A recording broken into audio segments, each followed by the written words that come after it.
नमस्ते सबैजनालाई हार्दिक स्वागत तथा अभिवादन गर्न चाहन्छु।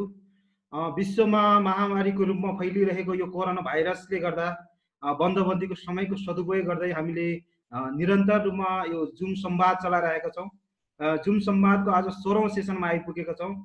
तपाईँहरू जुन उत्साह जुन उमङ्गका साथ तपाईँहरू जुन डिस्कसनमा उपस्थित हुनुभएको छ त्यसको लागि हाम्रो टिमको तर्फबाट र मेरो व्यक्तिगत तर्फबाट हार्दिक स्वागत तथा अभिवादन गर्न चाहन्छु। निरन्तर रूपमा हामी विभिन्न क्षेत्रमा भएको व्यक्तित्वहरू निम्त्याएर स्रोत व्यक्तिको रूपमा ल्याएर हामी निरन्तर रूपमा यसरी नै बहस गरिरहेका छौँ, छलफल गरिरहेका छौँ। त्यसरी नै आज एउटा नयाँ विषयको साथ नयाँ स्रोत व्यक्तिको साथमा हामी आजको सेसनमा उपस्थित भएको छौँ। तपाईँहरू अन्तिम समयसम्म बहसमा सहभागी भएर कार्यक्रमलाई सफल बनाउनको लागि हार्दिक अनुरोध गर्दै आजको सेसनलाई म अगाडि बढाउन चाहन्छु। सबैभन्दा आजको हाम्रो स्रोत व्यक्तिको रूपमा आउनुभएको छ डाक्टर योगेन्द्र बहादुर गुरुङ, प्रोफेसर के अरे centre department of population studies, उहाँका सेन्टर पपुलेसनका डिपार्टको प्रोफेसर हुनुहुन्छ। उहाँले आज हाम्रो डिस्कसन सिरिजलाई important of demographic population studies in social science research भन्ने टपिक्समा आधारित भएर आजको उहाँले प्रस्तुति राख्दै हुनुहुन्छ। तसर्थ तपाईँहरू एकदमै हामी विद्वान मित्रहरू हुनुहुन्छ, अग्रज सबै हाम्रा गुरु साथीभाइहरू आदरणीय सम्पूर्ण व्यक्तित्व हुनुहुन्छ। तसर्थ हामी उहाँको प्रस्तुति सकिसकेपछि त्यो प्रस्तुतिमा केन्द्रित भएर टु दि पोइन्ट भएर हामी क्वेसन गर्नेछौँ, डायलग गर्नेछौँ। बाहिर जुन टपिक्सभन्दा बाहिर गएर हामी बहस गर्ने छैनौँ। तसर्थ आजको सेसनलाई अगाडि बढाइदिनु हुनको लागि, आफ्नो प्रस्तुति राखिदिनु हुनको लागि आदरणीय डाक्टर योगेन्द्र बहादुर गुरुङलाई हार्दिक अनुरोध गर्दछु। दाइ अनम्युट गर्नुहोस् तपाईँको। दाइ सुरुमा त सोधिहालेँ, कसरी बिताइराख्नु भएको छ दाइ लकडाउनको अहिलेको समय तपाईँले? मेरो त एकदमै व्यस्त छु भन्नु पर्यो, किनभने अब हामीले एक दुईवटा रिसर्चको कामहरू भइरहेको हुनाले र एउटा जुन एन्थ्रोपोलोजीकै रिसर्च चाहिँ फाइनलाइज गर्ने प्रोसेसमा भएको हुनाले एकदमै व्यस्त। पहिलेको जस्तो व्यस्त हो त्यस्तै व्यस्त, खालि बाहिर हिँड्ने काम मात्रै भएको छैन। व्यस्त चाहिँ व्यस्तै, टाइमको युटिलाइज, लकडाउनको युटिलाइज म्याक्सिमम भएको छ। थ्याङ्क यू दाइ, धन्यवाद दाइ। आजको जुन प्रस्तुति तपाईँ राख्नको लागि म अनुमति दिन्छु दाइ। सम्पूर्ण साथीहरू बिचमा नबोलिदिनु होला, अनम्युट गरेर बोल्ने काम चाहिँ नगरिदिनु होला। हामी 26 जना छौँ, एकदम राम्रो टिम हो। हाम्रो एभरेजमा 25 देखि 35 जना हुन्थ्यो। अस्तिको लको सेसनमा अलिक धेरै भएर बिचमा अलिकति भद्राको अलिकति बिचमा समस्या आयो। तैपनि आज एकदमै हामी विद्वान साथीहरू हुनुहुन्छ, एकदम अनुशासनका साथ आजको सेसनमा सफल बनाउनको लागि सहयोग गर्नुहुनेछ भन्ने अपेक्षा लिँदै आजको आफ्नो प्रस्तुति राखिदिनु हुनको लागि आजको स्रोत व्यक्ति डाक्टर योगेन्द्र गुरुङलाई हार्दिक अनुरोध गर्दछु। धन्यवाद सबैलाई, नमस्ते, गुड इभिनिङ। विवेक भाइले यो अब अपर्च्युनिटी एउटा जुडाइदिनु भयो, लोन दाइ केही गरौँ भन्ने खालको कुरो भयो है। अनि के गरौँ फेरि म चाहिँ अलिक लो प्रोफाइलमा बस्ने मतकारिन्दा टाइपको मान्छे हो। हामी के भन्छौँ भने हामीलाई श्रमिक भन्छौँ क्या, काम गर्ने।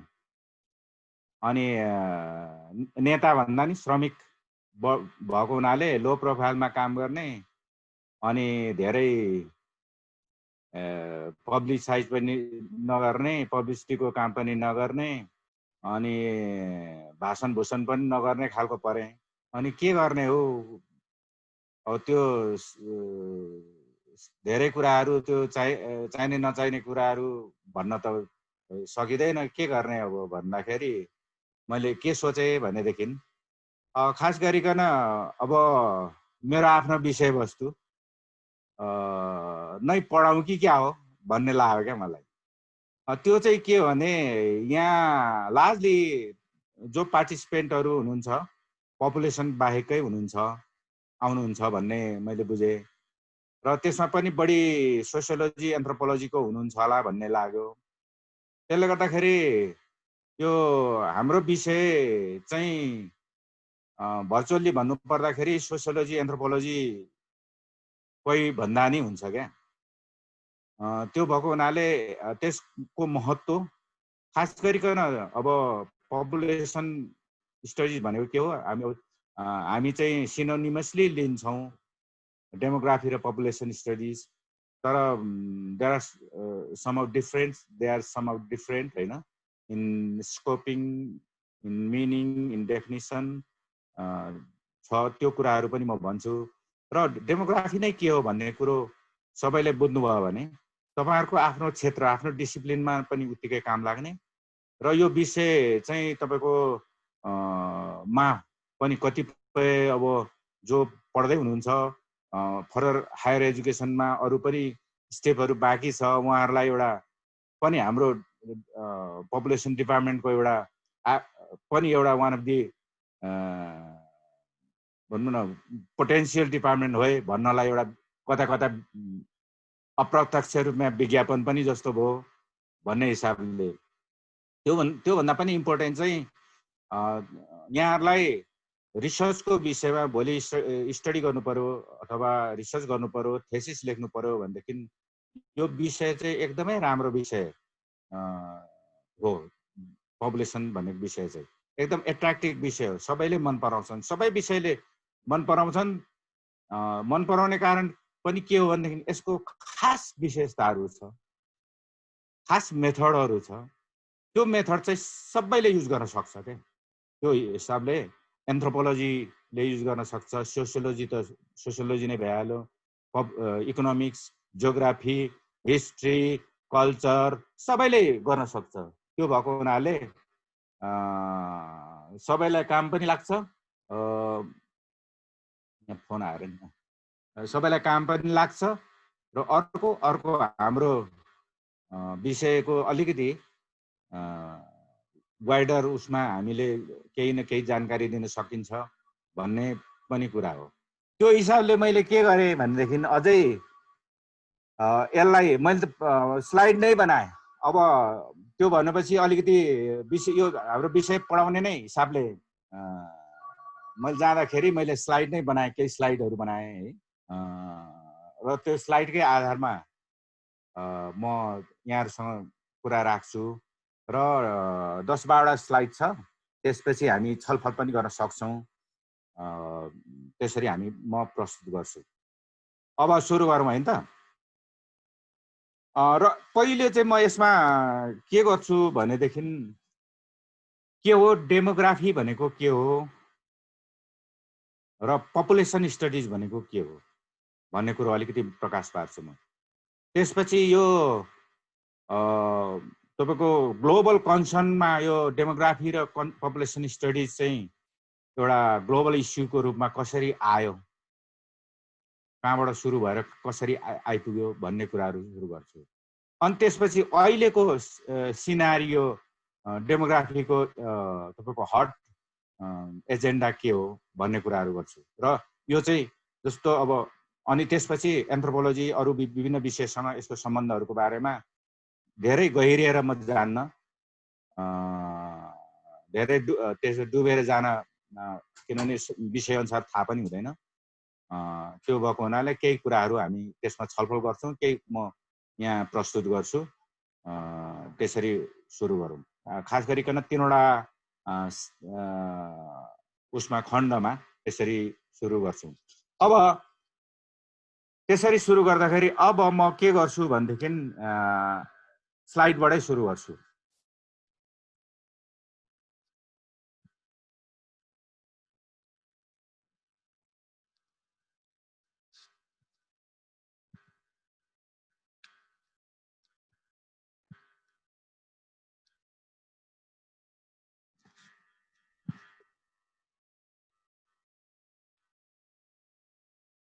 देखिन्छ होला नि है? देखिएन सुनिएन भने भन्दिनु होला। पहिला चाहिँ म अलिकति किनभने यहाँहरूलाई कतिपय ठाउँमा गफ गर्न पनि काम लाग्छ, गफ दिन पनि काम लाग्छ र केही बुझ्न पनि काम लाग्छ। के हो डेमोग्राफी भनेको र के हो पपुलेसन स्टडिज भनेको, किन डेमोग्राफी भनियो अथवा किन पपुलेसन स्टडिज भनियो भन्ने बारेमा अलिकति कुराहरू छ। र यो जुन एउटा ग्राफ छ, एउटा चार्ट छ, यो चार्टले चाहिँ कम्प्लिट यो कुराहरूलाई दर्शाउँछ। यो चार्ट इटसेल्फ आफै बोल्छ यो वास्तवमा। अब त्यस हुनाले म अब कसरी सुरु गरौँ भन्दाखेरि डेमोग्राफी चाहिँ वास्तवमा सुरु भएको चाहिँ के हो भनेको इट कम्स फ्रम म्याथमेटिक्सबाट सुरु भएको छ। म्याथमेटिसियनहरूले सुरु गर्यो है। म्याथमेटिसियनले सुरु गर्यो। कसरी सुरु गर्यो भनेदेखि मोडलिङ गर्ने, मोडलिङहरूबाट विभिन्न मोडलहरूबाट इक्वेसनहरूबाट सुरु गर्यो। इक्वेसन कसरी सुरु गर्यो भन्दाखेरि पपुलेसनको चेन्ज हैन, व्हाट इज पपुलेसन चेन्ज भनेर आइडेन्टिफाई गर्नको लागि, प्रुभ गर्नको लागि सुरु भयो। र पपुलेसन चेन्ज भन्नु नै, पपुलेसन चेन्जको स्टडिज भन्नु नै डेमोग्राफी हो। अर्थात् भन्नु मतलब यसको अब क्लासिकल मिनिङ चाहिँ के हो भनेदेखि ग्रिक भाषामा डेमोस प्लस ग्राफी भन्छ। डेमोस भनेको पिपुल भयो, ग्राफी भनेको स्टडी। डेमोस प्लस ग्राफी बाट डेमोग्राफी भयो। र त्यो मान्छेको अध्ययन कसरी सुरु गर्ने भन्दाखेरि अथवा मान्छेको सङ्ख्यामा कसरी परिवर्तन भयो, त्यो परिवर्तन कसरी measure, how do we measure the change in population अथवा पपुलेसन साइज, त्यसको लागि एउटा इक्वेसन मोडल तयार गरे। त्यो चाहिँ त्यसलाई चाहिँ डेमोग्राफी भनेर भनियो। र डेमोग्राफीको परिभाषा भनेको सिम्पली त्यति नै हो, population change. and there are three components of the population change. तीनवटा कम्पोनेन्ट छ पपुलेसन हैन। एउटा फर्टिलिटी, मोर्टालिटी र माइग्रेसन अथवा प्रजनन, मृत्यु र बसाइसराई। अब बसाइसराई भन्दाखेरि हाम्रो नेपालीमा जुन हामीले उच्चारण गरेर बसाइसराई भन्छौँ, बसाइसराईको अर्थ धेरै फरक छ, धेरै वाइड छ। यो माइग्रेसन भन्दा फरक हुन सक्छ। तर पनि हामीले अब माइग्रेसनलाई बसाइसराई नै भनेर हामीले नेपालीकरण गरेका छौँ। त्यही नै बुझ्नुपर्छ। तर हामीले शब्दको अर्थ खोज्दै जाने हो भने फरक आउन सक्छ। र फर्टिलिटी भन्दा अथवा कुनै पनि क्षेत्रको कुनै खास समयको जनसङ्ख्या अथवा जनताहरूको सङ्ख्यामा घटबढ हुने एउटा कारण के हो भनेदेखि प्रजनन। जन्मेर हुन्छ, वृद्धि हुन्छ हैन, जन्मले। अनि अर्को कम्पोनेन्ट भनेको मरेर परिवर्तन हुने, त्यो के अरे सङ्ख्या साइजमा परिवर्तन हुने, त्यो भनेको मृत्यु। मृत्युले घट्छ। अब अर्को छ के हो भनेदेखि घट्ने पनि बढ्ने पनि दुइटै गर्ने भनेको माइग्रेसन, बसाइसराई।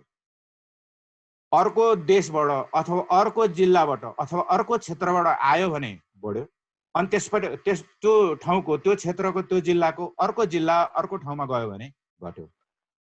आउनेलाई इन माइग्रेसन भन्छ, जानेलाई आउट माइग्रेसन भन्छ। देशभित्रको कुरा गर्दाखेरि इन्टरनेसनल बाउन्ड्रीको कुरा गर्यो भनेदेखि आउनेलाई इमिग्रेसन अथवा इमिग्रान्ट्स भन्छ, जानेलाई एमिग्रान्ट्स, EMI एमिग्रान्ट्स अथवा एमिग्रेसन भन्छ। र इन माइग्रेसनमा आउट माइग्रेसन घटाइदिएपछि यहाँ लेखिएको नेट माइग्रेसन हुन्छ। त्यसले गर्दाखेरि यति तीनवटा मात्रै कुराहरू छन् अरे जसले गर्दाखेरि तपाईँको जनसङ्ख्या घटबढ हुन्छ। त्योभन्दा अरू कुनै पनि छैन। हामी सोच्छौँ त्यहाँ त्योभन्दा अरू कुनै चिज भेटिएछ भने तीनवटा भित्रै पर्छ, अथवा माइग्रेसन भित्र पर्ला लार्जली, अथवा मोर्टालिटी भित्र पर्ला। जस्तो अहिलेको तपाईँको महामारीको, पेन्डेमिकको, वारको, फेमिनको, यी सबको कुरा गर्ने हो भने तपाईँको मोर्टालिटीमै आउँछ। त्यसले गर्दा यो तीनवटा कुराहरू, अब यो तीनवटा कुराकोले जनसङ्ख्यामा परिवर्तन ल्याउँछ, चेन्ज ल्याउँछ। त्यो चेन्ज चाहिँ के कुरामा चेन्ज हुन्छ त भन्ने कुरा आउँछ। त्यो चेन्ज चाहिँ तीनवटा कुरामा चेन्ज हुन्छ। फेरि एउटा साइजमा, साइज भने अर्को तपाईँको यो अगाडि नै जाउँ न, साइज भनेको नम्बर अथवा ग्रोथ, देखाउँछ। अर्को कम्पोजिसन अथवा स्ट्रक्चर, पपुलेसन कम्पोजिसन अथवा पपुलेसन स्ट्रक्चर हुन्छ। अथवा भनेको पपुलेसनलाई कति किसिमले हामीले हेर्न सक्छौँ, कति किसिमले विभाजन गर्न सक्छौँ भन्ने कुरा हो। एज, उमेरको आधारमा, हैन, सेक्सको आधारमा, एथनिसिटीको आधारमा, हैन, कास्ट एन्ड एथनिसिटीको कुरा गरौँ, रेसको आधारमा अथवा रिलिजनको आधारमा, यी आदि कुराहरू के किसिमले तपाईँको पपुलेसन आफैभित्र इन्हेरेन्ट किसिमको क्यारेक्टरिस्टिक्सहरू हुन्छ, जुन क्यारेक्टरिस्टिक्सको आधारमा हामीले पपुलेसनलाई कसरी विभिन्न कम्पोजिसनको रूपमा हेर्न सक्छौँ भन्ने कुरा हो। भनौँ भने साइज एन्ड स्ट्रक्चर। तेस्रो कुरामा परिवर्तन आउने भनेको तपाईँको डिस्ट्रिब्युसन। डिस्ट्रिब्युसन चाहिँ के को आधारमा हुन्छ भनेदेखि तपाईँको खास गरिकन अब जियोग्राफी अथवा इकोलोजी भन्नु पर्यो, हैन। जियोग्राफी अर्थात् इकोलोजी हाम्रो नेपालको कन्टेक्स्टमा भन्दाखेरि माउन्टेन हिल तराई अथवा माउन्टेन हिल मधेस तराई, हैन। अब पोलिटिकल बाउन्ड्रीको कुराहरू भयो, हैन। Political boundary within the country हेर्ने भने तपाईँको अहिलेको 7 प्रोभिन्सेसहरू हुनसक्छ, पहिलेको 5वटा विकास क्षेत्र हुनसक्छ, अझै तपाईँको 14वटा 15वटा तपाईँको सब रिजनको कुराहरू हुनसक्छ। अनि प्लेस अफ रेसिडेन्स भनेर डेमोग्राफीमा चाहिँ के भनिन्छ भने रुरलमा बस्ने हो कि अर्बानमा बस्ने हो अथवा कुन ठाउँमा बस्ने हो भनेर रुरल अर्बानको क्लासिफिकेसनलाई प्लेस अफ रेसिडेन्स भन्छ। त्यो आधारमा त्यो बाहेक यो पपुलेसन स्ट्रक्चर अथवा पपुलेसनको कम्पोजिसनको आधारमा पनि डिस्ट्रिब्युसनहरू मा परिवर्तन हुन्छ। र यो यी सबै खाले कुराहरूमा परिवर्तन हुने, चेन्ज हुने अध्ययनलाई चाहिँ डेमोग्राफी भनियो। डेमोग्राफीको परिभाषा त्यो हो। अथवा के हो डेमोग्राफी भन्ने बित्तिकै, हैन, डेमोग्राफी भनेको पपुलेसनको के अरे पिपुलको अध्ययन हो। अथवा त्यो पिपुलको अध्ययन भनेको पपुलेसन चेन्जको अध्ययन गर्छ। पपुलेसन चेन्ज भनेको के हो भनेदेखि 3वटा कम्पोनेन्ट हुन्छ पपुलेसन चेन्जको, 3वटा कम्पोनेन्ट हुन्छ। त्यो 3वटा कम्पोनेन्ट फर्टिलिटी, मोर्टिलिटी, माइग्रेसन, र फर्टिलिटी, मोर्टिलिटी, माइग्रेसनको साइज, स्ट्रक्चर र डिस्ट्रिब्युसनमा चेन्ज आउने अध्ययन गर्नेलाई के भनियो त भन्दाखेरि डेमोग्राफी भनियो। अब यो सब अब यतिमा अहिलेसम्म हामीले जति पनि कुरा गर्यौँ, यो के कुराले डिल गर्छ, के कुराले यसलाई मेजर गर्छ भन्दाखेरि नम्बर। भनेको मतलब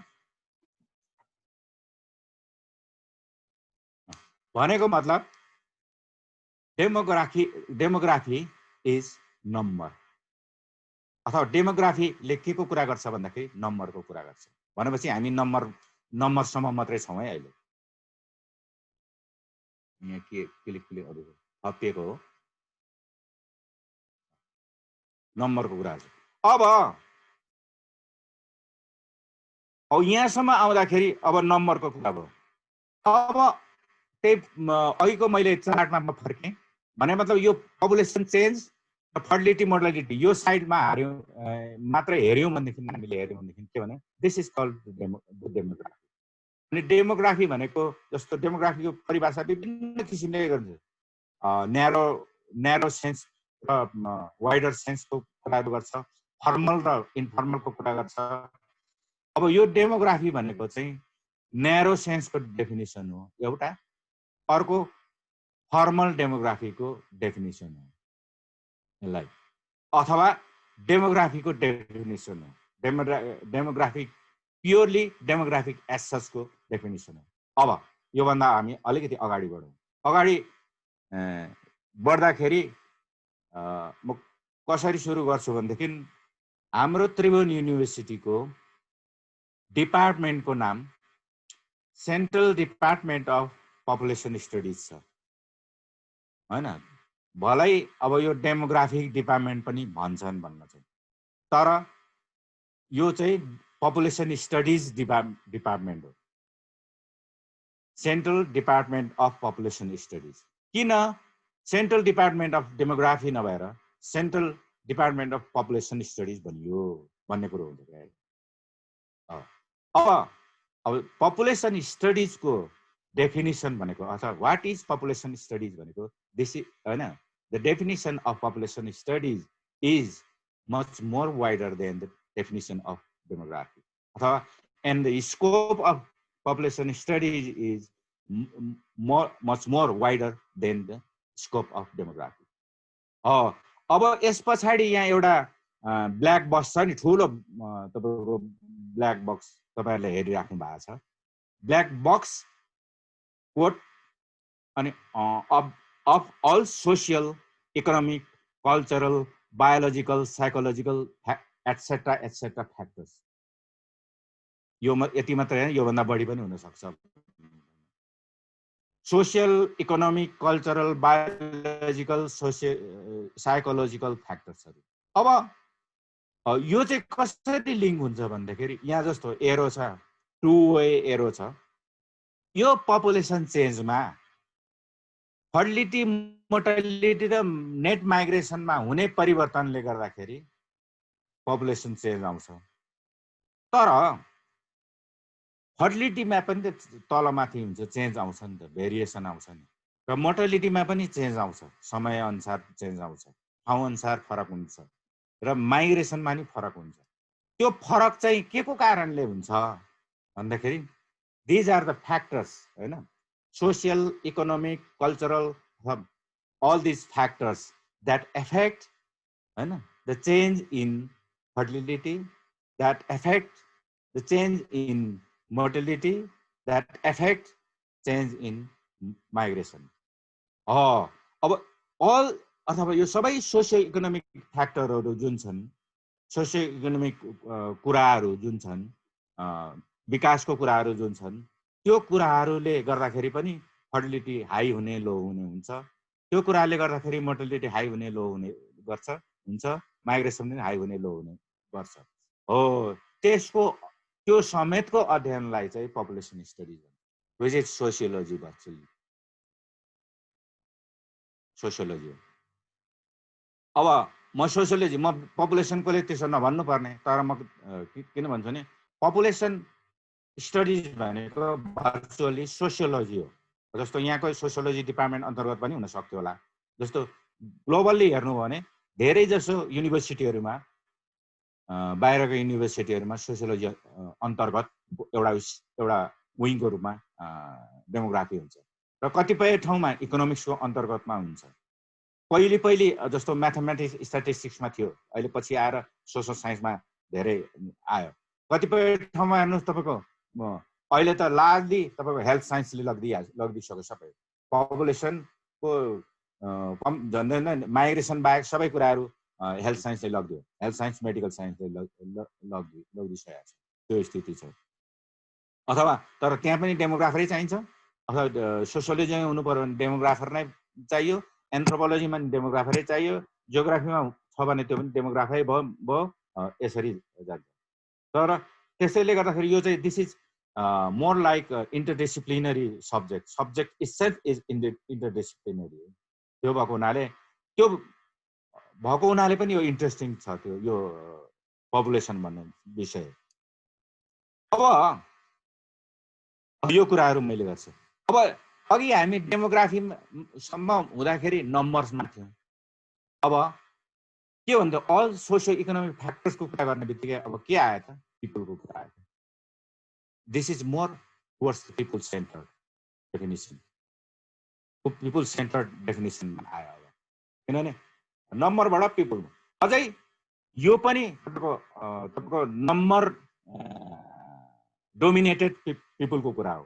अब नम्बरबाट पिपल ह्युमनमा कसरी जान्छ भन्ने कुरो पनि म यो उसमा म प्रुभ गर्न खोज्छु तपाईहरुलाई। पपुलेसन यो किन पनि हो भनेदेखि जसले सुपरफिसियली डेमोग्राफी अथवा पपुलेसन बुझाएको छ नि, सबैले त्यसै भन्छन्। हामी 87 88 मा पपुलेसन डिपार्टमेन्ट खुल्यो, अनि त्यसपछि हामी फर्स्ट ब्याच हो। पपुलेसन डिपार्टमेन्ट खोलेपछि पपुलेसन मास्टर गर्न आयौं।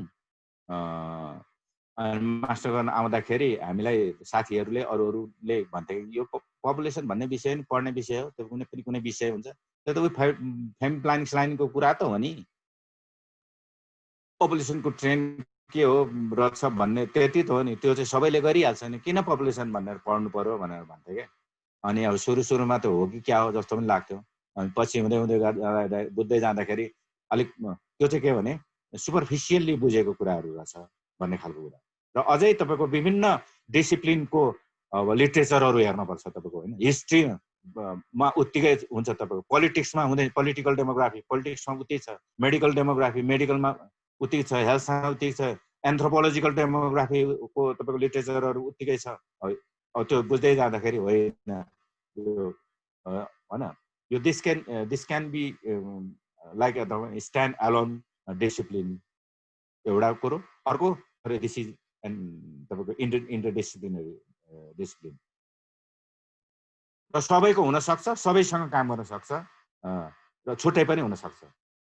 छुट्टै हुँदाखेरि अलिकति समस्या के हुन्छ भनेदेखि, जस्तो मैले डेमोग्राफीको रिसर्च गर्नु पर्यो, पपुलेसनको रिसर्च गर्नु पर्यो भने धेरै कुराहरू, इकोनोमिक्सको कुरा पनि मैले नै गर्नुपर्ने हुन्छ, जो के अरे तपाईँको एन्थ्रोपोलोजीको कुरा नि गर्नुपर्ने हुन्छ होला, सोसियोलोजीको कुरा नि गर्नुपर्ने हुन्छ होला, त्यो हुनसक्छ। त्यसले गर्दाखेरि मल्टिडिसिप्लिनरी भन्दा पनि यो इन्टरडिसिप्लिनरी चाहिँ एउटा नम्बरबाट हो। अब यो सुरु कसरी भएको रहेछ भन्ने अलिकति यसको हिस्ट्री, यो एक किसिम तपाईँहरूलाई इन्ट्रेस्टिङ हुन्छ होला भनेर। एकाडेमियामा, ग्लोबल इस्युमा, ग्लोबल तपाईँको कन्सर्नमा कसरी सुरु हो, सबभन्दा तपाईँको फिलोसफिकल्ली भन्नु पर्यो अथवा होइन थियोरिटिकल्ली अथवा कसरी भन्नेलाई सुरु भएको भन्ने चाहिँ 1798 मा माल्थस भन्नेले, यो पोलिटिकल इकोनोमिस्ट हो, ब्रिटिस इकोनोमिस्ट हो। अब यो माल्थस सबै सोसल साइन्स सबैले पढ्छन् होइन, थोमस माल्थस। उसले an essay on the principle of population भनेर किताब लेख्यो।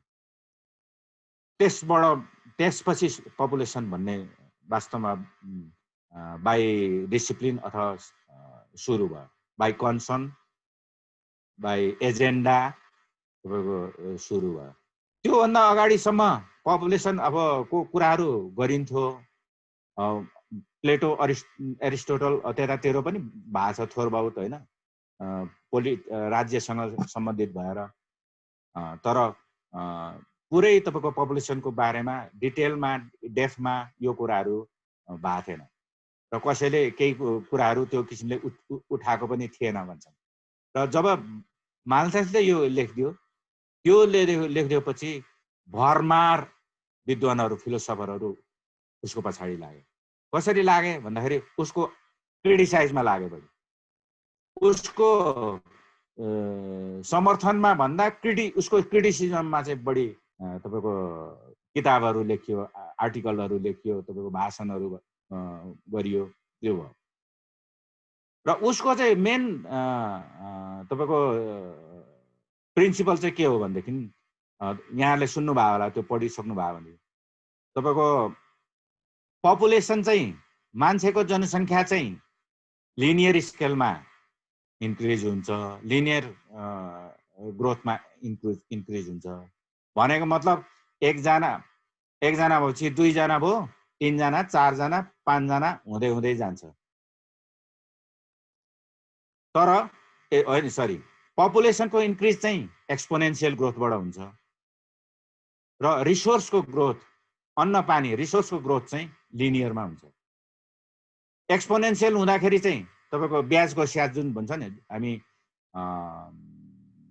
के भन्छ कम्पाउन्ड इन्ट्रेस्टको कुरा गर्छौँ नि, त्यस्तै हो, एक्सपोनेन्सियल भएर जान्छ। एभ्री फ्र्याक्सन अफ सेकेन्डमा पपुलेसन चेन्ज हुन्छ होइन, इन ए तपाईँको गिभन रेट फ्र्याक्सन अफ सेकेन्डमा चेन्ज हुन्छ। त्यसले गर्दा जस्तो तपाईँहरूले इन्टरनेटमा हेर्नुभयो भने के अरे के भन्छ पपुलेसन क्लक भनेर सर्च गर्नुहोस् कि ग्लोबल पपुलेसन क्लक आउँछ। त्यसमा यति फास्ट कुदिरहेको हुन्छ कि तपाईँको प्रत्येक सेकेन्ड हजारौँ मान्छे जन्मिरहेको हुन्छ, प्रत्येक सेकेन्ड हजारौँ मान्छे मरिरहेको हुन्छ नि त। त्यो भएको हुनाले त्यसले गर्दाखेरि त्यो चेन्ज चाहिँ तपाईँको एक्सपोनेन्सियल रूपमा जान्छ अनि त्यसपछि रिसोर्सले धान्न सक्दैन। रिसोर्स चाहिँ लिनियर ग्रोथमा जान्छ, त्यो भएको रिसोर्स धान्न सक्दैन। पपुलेसन के अरे रिसोर्स र पपुलेसनको इम्ब्यालेन्स हुन्छ अनि इम्ब्यालेन्स भइसकेपछि के हुन्छ भन्दाखेरि भोकमरी हुन्छ, रोग व्याध लाग्छ, के हुन्छ र अनि त्यो ओभर पपुलेसनलाई फेरि चेक गर्ने दुईटा कुरा हुन्छ। उनले प्रिभेन्टिभ चेक र पोजिटिभ चेकको कुरा गर्छ। प्रिभेन्टिभ चेक भनेको मतलब चाहिँ तपाईँको भोलन्टरी बेसिसमा कुरा गरेको छ उसले। भोलन्टरी बेसिस भनेको तपाईँको बिहा नगर्ने, बच्चा नजन्माउने आदि इत्यादि कुराहरू। बिहा गरे पनि तपाईँको एब्सटिनेन्स बस्ने, पर्मानेन्ट एब्सटिनेन्ट बस्ने, यस्तो खालको कुराहरू, रीतिरिवाजहरू धान्ने, ट्याबुजहरूको लगाउने, यस्तो कुराहरू गर्छ भोलन्टरी। अनि अर्को भनेको पोजिटिभ चेक भनेको तपाईँ नेचुरल क्यालामिटीहरूको कुराहरू, भोकमरीको कुराहरू, वार, फेमिन, यस्तो कुराहरू। यसले गर्दाखेरि पपुलेसन कन्ट्रोल हुन्छ र फेरि ब्यालेन्समा आउँछ भनेर उसले त्यो भन्यो। तर अब अहिलेसम्मको, पछि पनि भनौँ होला, त्यो अहिलेसम्मको हाम्रो पपुलेसन रिलेटेड जति पनि तपाईँको पोलिसीहरू छ ग्लोबली संसारभरि माल्थोसियनै छ। सबैभन्दा बढी आलोचना उसैको भयो। तर अहिलेसम्म पपुलेसनको पोलिसीको बेसिस भनेको माल्थोसियन भन्छ, अथवा माल्थोसियन नभनौँ अझै नियो माल्थोसियन भन्छ। किनभने माल्थोसियनले चाहिँ प्रिभेन्टिभ चेक र पोजिटिभ चेकको कुरा गर्यो। पोजिटिभ चेक नेचुरल्ली हुने हो, अरू किसिमले हुने हो, एक्सटर्नल फ्याक्टरको। प्रिभेन्टिभ चेक भनेको भोलन्टरीको कुरा गर्यो। अब नियो माल्थोसियनले चाहिँ त्यो होइन, हामीले तपाईँको इन्टरभेन्सनै गरेर चेक गर्नुपर्छ, कन्ट्रोल गर्नुपर्छ फर्टिलिटी भने। जनसङ्ख्या को ओभर एक्सप्लोजनलाई हामीले इन्टेन्सनल्ली पोलिसीले, फ्यामिली प्लानिङ ले गर्दाखेरि को माध्यमबाट कन्ट्रोल गर्नुपर्छ भनेर नियो माल्थोसियन। र अहिलेसम्मको जति पनि सबै पोलिसीहरू नियो माल्थोसियन छ। त्यसपछि सुरु भएको छ। अब यो चाहिँ तपाईँको ग्लोबल संसारले एउटा भनौँ न एकाडेमिक उसमा प्रवेश गरेको, त्यसरी प्रवेश गर्यो। अब 1970s तिर ग्रोथ चाहिँ झन्डै 2.5% भनेको पपुलेसन कन्ट्रोल झन्डै अथवा न ग्रोथ चाहिँ डिक्लाइन हुन सुरु भइसकेको थियो। अनि पपुलेसनहरू पनि यङ पपुलेसन अथवा न यङ एज पपुलेसन ग्लोबल्ली हेर्दाखेरि यङ एज पपुलेसन थियो। यङ एज भनेको सबै ओभरअल पपुलेसनको कम्पोजिसन हेर्दाखेरि। र तर के थियो भनेदेखि धेरै देशहरूमा, खास गरिकन डेभलपिङ कन्ट्रिजहरूमा अझै हाई फर्टिलिटी थियो र केहीमा घट्न थालेको थियो, त्यो स्थिति थियो। त्यसले गर्दाखेरि के हुन्छ भनेदेखि एकदम पपुलेसन ग्रोथ चाहिँ ऱ्यापिड नै उसमा थियो धेरै, खास गरिकन डेभलपिङ कन्ट्रिजहरूमा। अनि त्यो भइसकेपछि ठुलो कन्सर्न सुरु भयो। कन्सर्न खास गरिकन फाउन्डरै भन्छ डेमोग्राफिक को एन्सले कोलहरू, प्रिन्सटन युनिभर्सिटीहरूबाट खास गरिकन के अरे फ्र्याङ्क नोटेस्टाइन, यिनीहरूले चाहिँ के गरे भने युएस गभर्मेन्टलाई कन्भिन्स गरे। युएस गभर्मेन्टलाई के कन्भिन्स गरे भनेदेखि संसारमा जनसङ्ख्या बढेकै छ, यो किसिमले बढिरहेछ र यसमा पनि सबभन्दा बढी थर्ड वर्ल्डको पपुलेसन बढ्छ र हामीलाई सस्तो लेबर चाहिने, हैन, हामीलाई सस्तो लेबर र हेल्दी लेबर चाहिने। तर सस्तो जनसङ्ख्या र अनहेल्दी जनसङ्ख्या बढ्दैछ, त्यसले हामीलाई सबैभन्दा ठुलो हाम्रो बर्डन हुन्छ। हामीले त्यो हाम्रो रिसोर्सले खुवाउन पनि सक्दैन, बचाउन पनि सक्दैन, भरि त्यो जनसङ्ख्याले सबै ढाक्यो भने हामीलाई नै समस्या पर्छ भन्ने किसिमले उनीहरूले क्याम्पेन गरे होइन। त्यो क्याम्पेन गरिसकेपछि के हो भन्दाखेरि युएस गभर्मेन्ट कन्भिन्स भयो। युएस गभर्मेन्ट कन्भिन्स भएपछि युएसको धेरै म्याक्सिमम युनिभर्सिटीहरूमा पपुलेसन सेन्टरहरू खुल्यो है। अनि त्यसपछि पपुलेसनको स्टडिजहरू सुरु भयो। अनि स्टडी सुरु भएपछि उनीहरूले क्याम्पेन गरेर अनि युएनलाई कन्भिन्स गरे है। अनि युएनलाई कन्भिन्स गरिसकेपछि के हो भनेदेखि कसरी अब ग्लोबल्ली फर्टिलिटी कसरी कन्ट्रोल गर्ने भन्ने कुराहरूमा उनीहरू गए।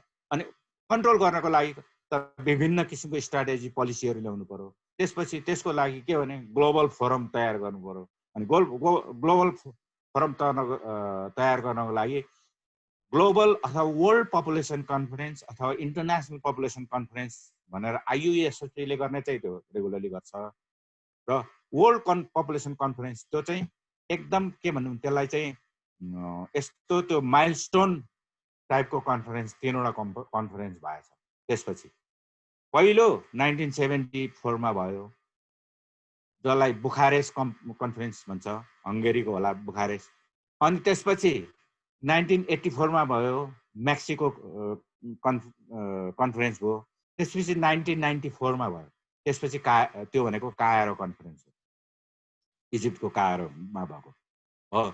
एकदम माइलस्टोन कन्फरेन्सहरू भनेको यिनीहरू। त्यसपछिहरू पनि भएको छ, तर त्यसपछिको भनेको त्यो 1994 ले दिएको गाइडलाइनको एक्सटेन्सन अथवा एक्सपान्सन र इम्प्रुभमेन्टहरू मात्रै भएको छ।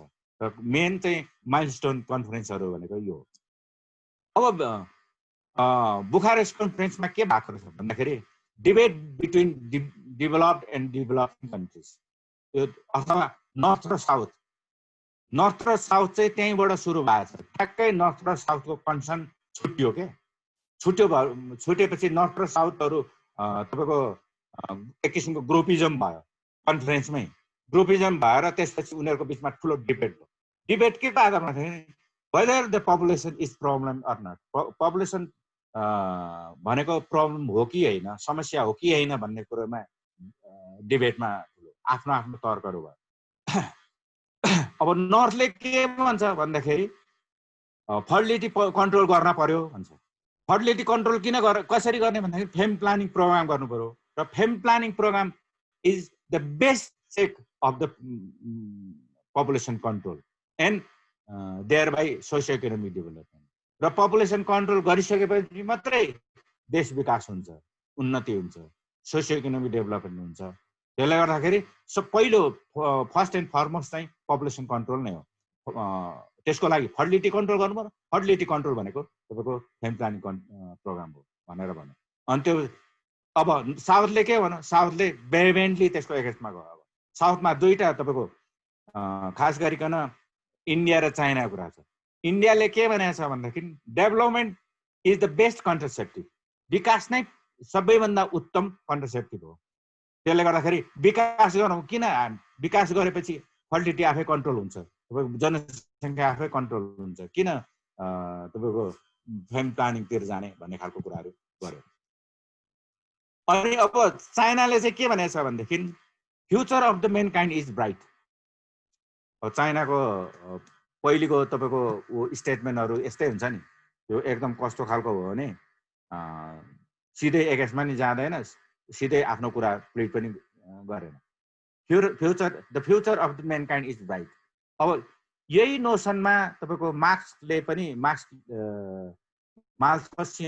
माल्थसको त्यो प्रिन्सिपललाई माल्थसको थ्योरीलाई क्रिटिसाइज गर्दाखेरि यो यही कुरा भनेको छ मार्क्सले पनि। र त्यसैलाई फलो गरेको पनि हो यो चाइनाले त्यतिखेर पनि, कम्युनिस्ट कन्ट्री भएर पनि होला। मार्क्सले नि के चाहिँ भनेको थियो भने मान्छेलाई त्यसरी हामीले सोच्नु हुँदैन भन्ने हो। Future of the mankind is bright, but if you need अथवा if you find it is necessary then you can control the birth चाहिँ भनेको छ उसले। त्यसरी पनि भनेको। अब अफ्रिकन कन्ट्रीहरूको चाहिँ के थियो भने हामीसँग रिसोर्सेसहरू यति धेरै छ कि जति जनसङ्ख्या जति बढे पनि पुग्छ, हामीलाई कुनै प्रब्लम छैन भनेर बसेको छ अफ्रिकनहरू। त्यो पछि दुईवटा नर्थ र साउथमा बाँडियो। र अनि त्यसपछि के गरेछन् भनेदेखि 77 यो 77वटा असंलग्न राष्ट्रहरू यिनीहरूले के भनेको छ भने तिनीहरूले चाहिँ यो न्यू इन्टरनेसनल इकोनोमिक अर्डर भन्छ नि, त्यसलाई चाहिँ रिफ्लेक्ट गरेर यो रिसोर्स डिस्ट्रिब्युसनको रिसोर्सलाई रिडिस्ट्रिब्युसन गर्नुपर्छ धनी र गरिबको देशको बिचहरूमा। किनभने जति पनि रिसोर्स थियो वास्तवमा थर्डलमा रिसोर्स थियो, त्यो रिसोर्स चाहिँ त्यसलाई म्यानुफ्याक्चर गरेर लाने फेरि डेभलप कन्ट्रीमा अनि रिसोर्स जति त्यही सबै त्यही थुप्रो त्यसले गर्दाखेरि रिडिस्ट्रिब्युट गर्नुपर्छ भन्ने खालको कुराहरू उनीहरूले तर्कहरू उठाए। अब त्यसपछि मेक्सिको कन्फरेन्स आयो। त्यतिखेर 10 वर्षपछि पहिलो उसमा कुरो मिलेन। अनि 10 वर्षपछि मेक्सिको कन्फरेन्समा चाहिँ धेरै उनीहरू कमन ग्राउन्डमा आयो। अब नर्थ र साउथ धेरै कुराहरू मिलिसक्यो र नर्थ पनि धेरै नरम भएर आयो, साउथले पनि धेरै रियलाइज गरिसकेको छ। किनभने साउथले यो मेक्सिको कन्फरेन्स हुँदासम्म इन्डियाले फ्यामिली प्लानिङ सुरु गरिसकेको छ, धेरै देशहरूले सुरु गरिसकेको छ, उनीहरूले रियलाइज गरिसकेको। तर अब नर्थले के गर्यो भनेदेखि मोर ह्युमेनिटेरियन ग्राउन्डमा आयो by respecting south culture and needs and south with realistic approach by adopting family planning program for sustainable population control, control of population. South को कल्चरल कुराहरूलाई पनि रेस्पेक्ट गर्दै र मोर ह्युमेनिटेरियन ग्राउन्डबाट उनीहरूले के गर्यो भने रियलिस्टिक एप्रोचमा पपुलेसन प्लानिङ प्रोग्रामलाई उनीहरूले युज गर्नुपर्छ, एडप्ट गर्नुपर्छ भनेर गर्यो र जसले गर्दाखेरि सस्टेनेबल हुन सक्छ पपुलेसन कन्ट्रोल हुनेर भन्यो। अनि south has also realise rapid population growth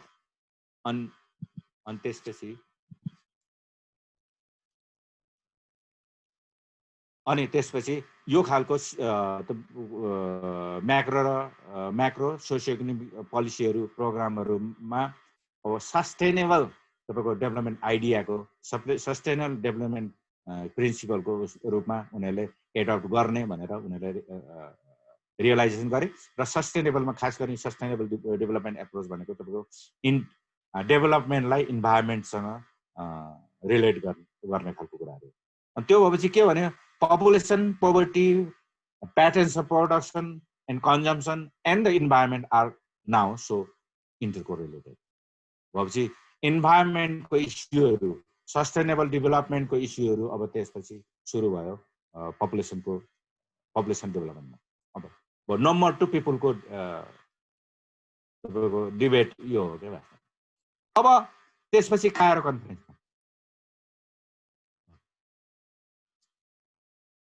अब कायरो कन्फरेन्समा आउन्जेलसम्म सबै रियलाइजेसन गरिसकेको छ, सबैले एक किसिमको पपुलेसन कन्ट्रोलको कुरा मिन्सहरू एडप्ट गरिसक्यो। अब यसलाई चाहिँ मोर के बनाउन भनेदेखि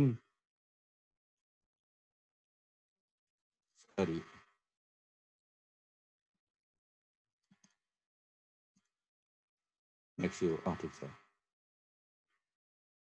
पहिलेको भन्दाखेरि चाहिँ मोर चाहिँ के गरे भन्दाखेरि कसरी ह्युमन ओरिएन्टेड पिपुल सेन्टर कसरी बनाउने बढीभन्दा बढी भन्ने खालको कुराहरूमा यिनीहरू लाग्यो। जस्तो के भन्छ population is a key ingredients in efforts to promote sustainable development. र त्यसरी भयो। तर त्यसमा नि एउटा डिबेट चाहिँ के रह्यो अरे भनेदेखि फाइनेन्सिङको डिबेट चाहिँ स्टिल थियो त्यो। किनभने अब फ्यामिली प्लानिङ प्रोग्राम त गर्ने हो, तर पैसा चाहिँ कसले दिन्छ त? हामीसँग छैन त्यो त्यो त्यो प्रशस्त पैसा भन्ने खालको डेभलपिङ कन्ट्रीहरूले, साउथको कन्ट्रीहरूले गरे। अनि त्यो चाहिँ मेन डिबेटमा चाहिँ त्यो आयो भनेर भन्छ। त्यसपछि कोहरू भनेको अब डिस्टिङसन के थियो भन्दाखेरि अहिलेको अलिकति अब यसमा यो इन्ट्रेस्टिङ छ। अहिलेको के थियो भनेदेखि त्योभन्दा प्रायर टु कायरो कन्फरेन्स चाहिँ it doesn't mention the phase कायरोसमा it doesn't mention the phase population problem. त्यो सम्मेलनको कुनै पनि दस्तावेजमा पपुलेसन प्रब्लम भन्ने शब्दै राखिएन। सबभन्दा ठुलो उपलब्धि चाहिँ त्यो भयो कायरो कन्फरेन्समा। अनि त्यसपछि there is no demographic factor हैन, identified as principal cause of any problem. Demographic factor कुनै पनि फ्याक्टरलाई प्रब्लमको रूपमा उल्लेख गरिएन। And only a few demographic changes are sought. केही डेमोग्राफिक चेन्जेसको कुराहरू खास गरिकन फर्टिलिटीकै कुराहरू त्योहरू मात्रै राखियो त्यहाँ। भने मतलब it is more people oriented concerning human rights and welfare based on social and cultural norms and values. भनेपछि अब मोर पिपुल ओरिएन्टेड भएर अब अझै तपाईँ के गर्यो भने Cairo document melds feminist and human rights related into a programmatic position that bans explicit attempts to influence reproductive behavior. अब रिप्रोडक्टिभ हेल्थ चाहिँ मेन कन्सर्न, सेन्ट्रल कन्सर्नमा आयो र रिप्रोडक्टिभ हेल्थ र रिप्रोडक्टिभ बिहेभियर चाहिँ सेन्टरमा आयो। सेन्टरमा आउनु भनेको मतलब तपाईँको फेमिनिस्ट एप्रोचहरूको त्यहाँ बोलाबला भयो अथवा उनीहरूको इन्फ्लुएन्स रह्यो। र फेमिनिस्ट एप्रोचहरूलाई तपाईँको इन्जेक्ट गर्नेमा सबैभन्दा ठुलो पावर भनेको तपाईँको एनजिओ आइएनजिओहरू, इन्टरनेसनल यो र भनौँ न फ्रिल्यान्सरदेखि लिएर इन्टेलेक्चुअलहरूदेखि यो कम्युनिटीहरू र त्यसले गर्दाखेरि महिलाको अधिकारको कुराहरूलाई पूर्ण रूपमा स्थापित गरियो। र महिलाको अधिकार भनेको तपाईँको अझै बच्चा जन्माउने कुरा भनेको कम्प्लिटली महिलाको अधिकारको हो भनेर सुरु गरियो, स्थापित गरियो। र बच्चा जन्माउने नि, किनभने फेमिनिस्टहरूले आफ्नो बडीको कन्ट्रोलको कुरा गर्छ नि होइन, आफ्नो बडीको कन्ट्रोलको कुरा गर्छ। त्यस्तै फर्टिलिटी पनि बच्चा जन्माउने नजन्माउने कुरा पनि उसको आफ्नो कन्ट्रोलको कुरा हो भनेर लोग्नेको पनि होइन, लोग्नेको समेत पनि होइन, फ्यामिलीको पनि होइन, उसको आफ्नै कुरा हो भनेर त्यो कुराहरूमा स्थापित गरियो। त्यसले गर्दा के भन्छ नि, इट होइन melds feminist and human right rhetoric भनेर। त्यसपछि तर अब स्टिल के हो भनेदेखि मैले अघि नै भनिसकेँ, तपाईँको सेन्ट्रल गोल भनेको तपाईँको नियोमाल्थिसियन एप्रोच हो। नियोमाल्थिसियन सबै गरेर महिलाको स्वास्थ्य, प्रजनन स्वास्थ्यलाई ख्याल गरेर बच्चा छोरै जन्माउन कन्भिन्स गर्ने भनेको फर्टिलिटी कन्ट्रोल नै हो, पपुलेसन कन्ट्रोल नै हो, पपुलेसन म्यानेजमेन्ट नै हो। र पपुलेसन म्यानेज भनेको मेन भनेको अल्टिमेटली तपाईँको नियोमाल्थिसियन नै हो। तर धेरै चेन्ज भयो। अब नम्बरबाट आएर पिपुल्समा आयो। अब त्यसपछिको अहिलेको पछिल्लो कन्फरेन्सहरू सबै त्यसको सिक्वेन्सियल मात्रै हो। एक्सपान्सन, इम्प्रुभमेन्टको कुराहरू मात्रै भयो। अझै अहिले जति पछि आयो उति मोर ह्युमन राइट बेसमा आएको छ सबै कुराहरू। त्यसपछि मेन चाहिँ तपाईँको माइलस्टोन उहरू चेन्जहरू भएको भने चाहिँ यो। अब now the population issues have been change. Population issue भनेको अब एन्टायरली चेन्ज हो अब है। अब यो बिचमा तपाईँको संसारभरि युनिभर्सिटीहरूमा डेमोग्राफी पढाइ हुने, पपुलेसनको डिपार्टमेन्ट खुल्ने, पपुलेसन छुट्टै खोल्ने, नभए तपाईँको कुनै सोसियोलोजीमा, इकोनोमिक्समा युनिभर्सिटी हेरेर अब जुन युनिभर्सिटीले सक्यो त्यो युनिभर्सिटीले खोलिहाल्ने, जोसँग क्षमता छ उसैले खोल्ने। किनभने तपाईँको ग्लोबल्ली बजेट यति धेरै थियो कि पपुलेसनमा, जस्तो डिलराम सर, दाहाल सरको क्लास लिनु भएको छ यहाँहरूले भनेदेखि उहाँले भन्नुहुन्छ, उहाँ हवाईमा पढ्न जानुभएको, एन्थ्रोपोलोजी पढ्न जानुभएको, एन्थ्रोपोलोजीमा पढेर पनि त्यहाँ चाहिँ फेलोसिप चाहिँ पपुलेसनको भएको हुनाले एउटा पेपर पपुलेसन नपढी हुँदैन, बाध्य भएर पढ्नुपर्ने, त्यो खालको स्थिति थियो त्यतिखेर 80s मा, उहाँको अर्ली 80s मा। अब चेन्ज भयो। अब चेन्ज भइसकेपछि अब फर्टिलिटी इज अन्डर कन्ट्रोल।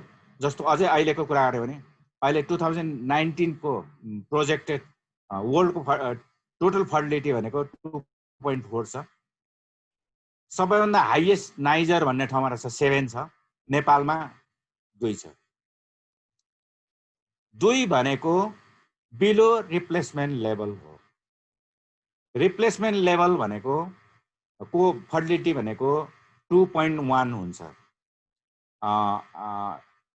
2016 को DHS ले दिएको डेटा चाहिँ 2.3 हो, तर अहिलेको 19 मा प्रोजेक्सन गर्दा चाहिँ 2 हो हाम्रो।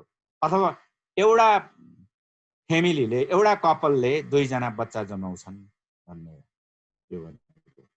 2 जना बच्चा जन्माउने भनेको मतलब रिप्लेसमेन्ट लेभलमा आइसक्यो। अझै रिप्लेसमेन्ट लेभल चाहिँ 2.1 भनिन्छ।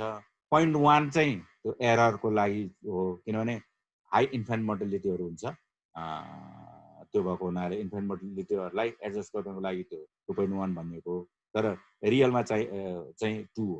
र हाम्रो नेपालको रिप्लेसमेन्ट लेभलमा भयो। रिप्लेसमेन्ट लेभलको तल बिलो रिप्लेसमेन्ट लेभल भइसकेपछि अब पपुलेसन ग्रोथै घट्ने थाल्छ। अब ग्रोथ घट्ने क्रममा जान्छ। Mortality is coming under control, अथवा धेरै कम भइसकेको छ, अन्डर कन्ट्रोल छ। अब वर्ल्ड ग्लोबल्ली हेर्ने भने 7 मात्रै छ डेथ रेट, 7 जना प्रति 1000 पपुलेसनमा 7 जना मर्छन्। अब हाइएस्ट चाहिँ अझै पनि के रहेछ भने बुल्गेरिया, सर्बिया, लेसोथोमा रहेछ, जहाँ 15 जना मर्छन् अझै प्रत्येक 1000 जनसङ्ख्यामा। अनि नेपालमा 6 जना मर्छ। भनेपछि नेपाल तपाईँको एकदमै ग्लोबल एभरेज भन्दा तल आइसक्यो। डेमोग्राफी अथवा पपुलेसन स्टडिजको हिसाबले, डेमोग्राफिक सिचुएसनको हिसाबले नेपाल एकदमै राम्रो सिचुएसनमा आइसकेको छ। अब भनेपछि यो दुईटा हो। अनि अर्को कुरा चाहिँ के हो भनेदेखि मैले अघि नै भने आफ्टर कायरो कन्फरेन्स तपाईँको पपुलेसनको इस्युहरू, फर्टिलिटी मोर्टालिटीको इस्युहरू चाहिँ कम्प्लिटली तपाईँको फर्टिलिटीको इस्युहरू रिप्रोडक्टिभ हेल्थसँग लिङ्क भयो। अनि रिप्रोडक्टिभ हेल्थसँग लिङ्क भइसकेपछि रिप्रोडक्टिभ बिहेभियरको कुराहरू आयो। अनि रिप्रोडक्टिभ राइटको कुराहरू छ। त्यो हुने बित्तिकै सबै हेल्थ साइन्समा गयो र मेडिकल साइन्सको डोमिनेसन भयो, मेडिकल साइन्सकै उसमा गयो। अहिले सम्पूर्ण यो कुराहरू जस्तो स्वास्थ्य मन्त्रालयले नै हेर्छ र जनसङ्ख्या पनि स्वास्थ्य मन्त्रालयसँग गाँसिएको छ नि, स्वास्थ्य मन्त्रालयसँग गाँसिएको छ, तर जनसङ्ख्या त्यहाँ छैन, स्वास्थ्य मन्त्रालय मात्रै छ, जनसङ्ख्याको केही कामै भएको छैन। अब हुन पनि इस्यु त्यो चाहिँ त्यो जति पनि इस्यु हो यो डेमोग्राफीको इस्यु, त्यो चाहिँ उसले तपाईँको उसको अन्डरमा गइसक्यो, हेल्थको अन्डरमा गइसक्यो, त्यो पनि हो। अब बाँकी रहेको एकदम ज्वलन्त किसिमको तपाईँको इस्यु भनेको चाहिँ के हो भन्दाखेरि माइग्रेसन होइन। Migration has become larger in this scope, एकदम ठुलो भएर आयो। अब यो ठुलो भएर आयो त्यो होइन, त्यो इस्यु डाइभर्सिफाई भयो अझै पनि। सोसियल, इकोनोमिक, कल्चरल र ह्युमानिटेरियन ग्राउन्ड्समा तपाईँको माइग्रेसनको इस्यु चाहिँ यति डाइभर्स भएर आयो। जस्तो पपुलेसन अथवा डेमोग्राफीले माइग्रेसनलाई डेमोग्राफीको एउटा कम्पोनेन्ट भन्दै पनि माइग्रेसन भनेको सोसियोलोजीको पनि ले नि उत्तिकै डिल गर्छ, हिस्ट्रीले नि उत्तिकै डिल गर्छ, जियोग्राफीले नि उत्तिकै डिल गर्छ, एन्थ्रोपोलोजीले नि उत्तिकै डिल गर्छ, इकोनोमिक्सले नि गर्छ, पोलिटिक्सले पनि उत्तिकै डिल गर्छ। माइग्रेसन भने माइग्रेसनको लिटरेचर हेर्नु हो भने तपाईँको तुरुन्तै हराउनुहुन्छ तपाईँको, किनभने संसारभरि यति धेरै स्टडी छन् कि कुन थ्योरीको बाट हेर्ने हो कि कुन पर्सपेक्टिभबाट हेर्ने, कुन डिसिप्लिनबाट हेर्ने, यति धेरै हुन्छ। त्यसले गर्दाखेरि माइग्रेसनको स्कोप चाहिँ यति धेरै बढेर अझै हाम्रो जस्तो देशहरूमा बढेर गयो, ग्लोबल्ली पनि बढ्यो। किन ग्लोबल्ली बढ्यो भने अहिले मान्छे एउटा देशमा टिकेर बस्दैन। एउटा काम गर्नु पर्यो भने त्यो काम चाहिँ संसारभरिको कुन देशमा राम्रो स्यालेरी पाइन्छ भन्नेतिर पुगिसकेको छ। त्यसले गर्दा इन्टरनेसनल माइग्रेसन चाहिँ तपाईँको यो हो। जस्तो अहिले हाम्रो तपाईँको के अरे कोभिड-19 को भनौँ न, कोरोनाको कुरा गर्ने हो भने त्यो कोरोनाको नि लार्ज त्यो माइग्रेसनसँग रिलेसन छ, त्यसको तपाईँको स्प्रेड हुनमा। त्यसले Nepal shares same experience. Nepali experiencing demography. अब त्यो भएपछि अब हाम्रो इस्यु चाहिँ केमा गयो भन्दाखेरि डेमोग्राफिक अथवा भनौँ न यसलाई के भन्छ भने एज स्ट्रक्चरमा गयो। किनभने माइग्रेसनले नि एज स्ट्रक्चरकै कुरा गर्छ, एज स्ट्रक्चरकै कारण माइग्रेसन हुन्छ। अर्को हाम्रो एज स्ट्रक्चरले सबैभन्दा इम्पोर्टेन्ट कुराहरू अहिले हामीलाई दिएको भनेदेखि डेमोग्राफिक विन्डोज अफ अपर्च्युनिटी भन्छ। डेमोग्राफिक विन्डोज अफ अपर्च्युनिटिजमा छौँ हामीले। यो चाहिँ झन्डै 20 देखि 30 वर्ष भइसक्यो भन्छ यो भएको।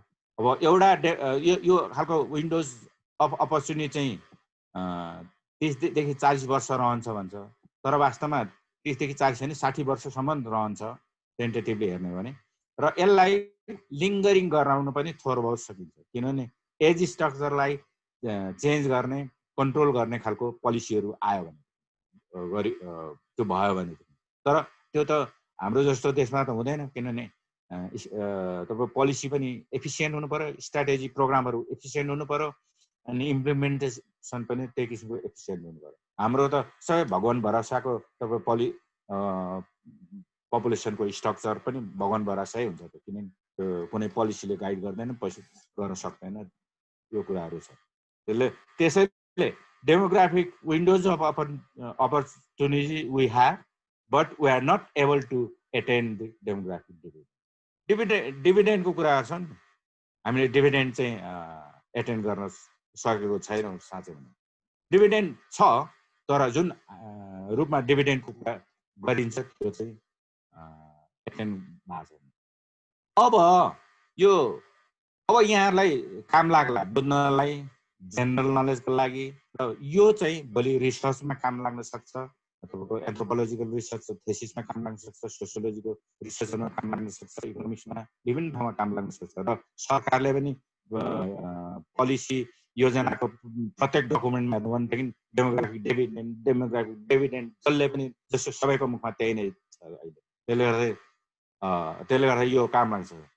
अब what is demographic windows of opportunities अनि वाट इज डेमोग्राफिक डिभिडेन्ड, यो अलिकति म यो बारे भन्नु पर्यो।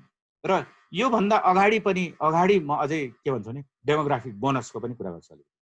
बोनस त्यति धेरै चल्दैन, तर बोनस पनि भन्ने गरिन्छ कहिले कहिले। अब जस्तो मैले अघि भनिसकेँ, फर्टिलिटी 2 मा आइसक्यो, मोर्टिलिटी 7 मा आइसक्यो।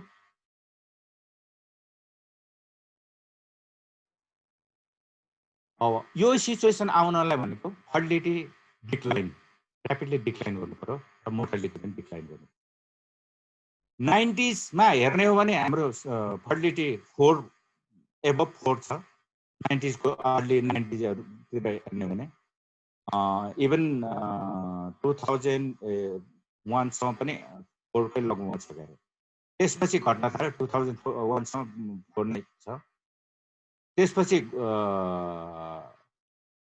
3.6 हुँदै हुँदै अहिले 2 मा आइसक्यो अथवा 2.3 मा आइसक्यो। भने मतलब ऱ्यापिड डिक्लाइन भयो। त्यो भनेको 2.1 अथवा 2.3 भनेको मतलब एकजना महिलाले आफ्नो रिप्रोडक्टिभ पिरियड भनेको 15 देखि 49 वर्षसम्ममा बच्चा जन्माउन सक्ने अवधि भन्छ क्या त्यसलाई। एउटा बच्चा जन्माउने अवधि स्ट्यान्डर्डाइज गरेको थियो। केही तल केही 50 देखि माथि पनि जन्माउँछन्, तर ग्लोबल्ली त्यो कम्पेरेबल गर्नको लागि स्ट्यान्डर्डाइज गर्दाखेरि 15 देखि 49 वर्षको महिला विवाहित, हैन, हाम्रोमा चाहिँ विवाहित भन्नु पर्यो किनभने म्यारिज इज युनिभर्सल। हाम्रो विवाहित महिलाले एकजना महिलाले आफ्नो होल पिरियडमा 2 जना बच्चा जन्माउँछन् भनेको TFR2 भनेको। यो घट्यो। अब के हुन्छ त भन्दाखेरि रिसेन्ट पास्टमा फर्टिलिटी हाई थियो, एकदम बढी थियो, अहिले तुरुन्त घट्यो है, तुरुन्त घट्यो। भने पास्टमा हाई भएको त्यो चङ्क पपुलेसन त हाम्रो अलरेडी छ नि, हामी एन्ट्री गरिसकेको छ नि त, पपुलेसनको काउन्टमा एन्ट्री गरिसकेको छ हैन। अब अहिले एन्ट्री गर्ने मात्रै थोरै छ, रिसेन्टली एन्ट्री गर्ने मात्रै थोरै छ। अब अर्को तर्फ के थियो भने पहिले चाहिँ फर्टिलिटी हाई थियो, तर मोर्टालिटी पनि हाई भएको हुनाले एक किसिमको त्यो पपुलेसन अलिक अलिक ब्यालेन्स हुन्थ्यो क्या, मर्ने पनि बढी नै थियो। अब मर्ने स्वात्तै घट्यो, मृत्यु चाहिँ स्वात्तै किन घट्यो भन्दाखेरि तपाईँको इन्टरभेन्सनको कारणले घट्यो। इन्टरभेन्सनको प्रमुख भनेको त्यो मोडर्न मेडिकल टेक्नोलोजी, मेडिकल फेसिलिटीहरू, हेल्थ सर्भिसेसको कारणले गर्दाखेरि घट्यो, एवेरनेसको कुराको कारणले घट्यो, एजुकेसनको कारणले गर्दा घट्यो, अथवा इन्कम इन्क्रिमेन्टको कारणले घट्यो, आदि इत्यादि गरेर। पोभर्टी घटेको हुनाले घट्यो, विकासको कारणले घट्यो, सम्पूर्ण कारणले घट्यो। अब नघटेपछि त बाहिर जाने ढोका बन्द भइसकेपछि जन्मिने मात्रै हुँदाखेरि त थुप्रिने हो नि त। अनि त्यो थुप्रिने चाहिँ के हुन्छ भने सुरुमा चाहिँ चाइल्ड पपुलेसन धेरै हुन्छ। अब त्यो चाइल्ड पपुलेसन त्यो सुरुको हाम्रो तपाईँको 90s को दशकको 20 वर्ष अगाडिको पपुलेसन त उसमा पुगिसक्यो नि त, हाम्रो 20औं वर्षको रेन्जमा आइसक्यो नि त। आइसक्यो भनेको मतलब 15 देखि 64 वर्षसम्मको पपुलेसन, त्यो पनि स्ट्यान्डर्डाइज हो। 15 देखि 64 वर्षको पपुलेसन जसलाई चाहिँ वर्किङ एज पपुलेसन भन्छ हैन, त्यो पपुलेसनको प्रोपोर्सन चाहिँ एकदम हाई हुन्छ। जस्तो अहिलेको उसमा भने कि झन्डै 2/3 को लेभलमा पुगिसकेको छ अहिलेको लेटेस्ट पपुलेसन प्रोजेक्सन हेर्ने, 2/3 100 मा त्यसको प्रोपोर्सन। अनि डिपेन्डेन्सी रेसियो अथवा डिपेन्डेन्ट पपुलेसनहरू चाहिँ एकदम कन्सिडरेबली घट्छ। त्यसमा डिपेन्डेन्ट भनेको 14 देखि बिलो 15 लाई चाइल्ड डिपेन्डेन्ट भन्छ, अनि 65 एन्ड एबभलाई ओल्ड एज डिपेन्डेन्ट भन्छ। हो, त्यसको चाहिँ काम गर्ने पपुलेसनको मा रेसियो हेर्दाखेरि, माथि रेसियो हेर्दाखेरि त्यसको रेसियो चाहिँ उल्लेखनीय कम हुन्छ। अनि त्यो भएपछि काम गर्न सक्ने मान्छे युवा जमात यति ठुलो हुन्छ कि त्यो जमातलाई चाहिँ डेमोग्राफिक, त्यो चाहिँ डेमोग्राफिक बोनस हो।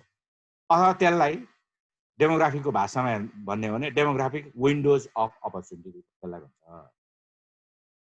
अब त्यो विन्डोजलाई, that windows of opportunity can be linked with the के हुन्छ भनेदेखि rapid economic growth. Rapid economic ग्रोथमा त्यसलाई लिङ्क गर्न सकिन्छ। अब त्यसको लागि लिङ्क गर्नको लागि के हो भन्दाखेरि इन्भेस्टमेन्टको कुरा हो। हेल्थमा इन्भेस्टमेन्ट गर्नु पर्यो, एजुकेसनमा इन्भेस्ट गर्नु, म्यासिभली हेल्थ र एजुकेसनमा इन्भेस्टमेन्ट गरेपछि त्यो चाहिँ एकदमै प्रोडक्टिभ भएर आउँछ। अनि त्यसपछि इन्डस्ट्रियलाइजेसनको कुराहरू भयो, आदि इत्यादिको कुराहरू भयो। अनि त्यो सम्पूर्ण अहिले जति पनि छ हामीसँग जुन युथ बल्ज पनि भन्छ त्यसलाई, युथ त्यसलाई चाहिँ काममा लाग्नु, देशको निर्माणमा काममा लगाउन सक्ने हो भने र त्यसबाट हुने जुन इकोनोमिक बेनिफिट हुन्छ नि, ऱ्यापिड इकोनोमिक ग्रोथ, त्यसलाई चाहिँ डेमोग्राफिक डिभिडेन्ड। त्यो डिभिडेन्ड चाहिँ हाम्रो कस्तो भइरहेछ भने रेमिटान्सबाट थोरै बहुत छ। त्यो तपाईँको अपर्च्युनिटी चाहिँ हाम्रो कतातिर फर्क्यो भन्दाखेरि मिडल इस्टतिर गयो, इन्डियातिर गयो, मलेसियातिर गयो, त्यतातिरबाट आइरहेछ। अब यो कोरोनाले गर्दाखेरि सबै यहाँ थुप्रेर बस्छ। अब अर्को त्यो अपर्च्युनिटी युटिलाइज नहुँदाखेरि अब अर्को स्थिति आउन सक्छ, पोलिटिकल तपाईँको क्यास हुन सक्ने सम्भावना उत्तिकै छ। अब यो भयो तपाईँको भनेको मतलब के हो नि, यो सम्पूर्ण कुराहरू अब फर्टिलिटी मोर्टालिटीको कुराहरू एउटा उसमा आइसकेपछि, स्टेजमा आइसकेपछि, स्टेबिलिटीमा आइसकेपछि तपाईँको स्टेबल पपुलेसन पनि भन्छ त्यसलाई, आइसकेपछि एज स्ट्रक्चर पनि एउटा स्टेबिलिटीमा जाने क्रममा हुन्छ। एज स्ट्रक्चर भनेको इन्टायरली डिपेन्डेन्ट अन फर्टिलिटी होइन, फर्टिलिटी र मोर्टालिटी। फर्टिलिटी र मोर्टालिटीको सिचुएसन कस्तो छ त्यसमा एज स्ट्रक्चर डिपेन्ड गर्छ। र अब फर्टिलिटी मोर्टालिटी घटिसकेपछि अब एज स्ट्रक्चर पनि हाम्रो अलिकति स्टेबिलिटीमा जाँदैछ। अब जस्तो अब एउटा हेर्नु, यो ग्लोबल पपुलेसनको कस्तो रहेछ हिस्ट्री 1950 देखिको अहिले 2100सम्म गइरहेको छ। 1950 को यो डार्क ब्लू भनेको तल बेसमा एकदमै ठुलो छ है, ब्रोड बेस भन्छ। भनेको मतलब हाई फर्टिलिटी हो, भनेको मतलब बच्चाहरू धेरै जन्मिने रहेछ। अनि तल माथि गएर चाँडै चोचो भएको छ नि, स्टिप भएको छ चाँडै, त्यो भनेको मतलब हाई मोर्टालिटी हो।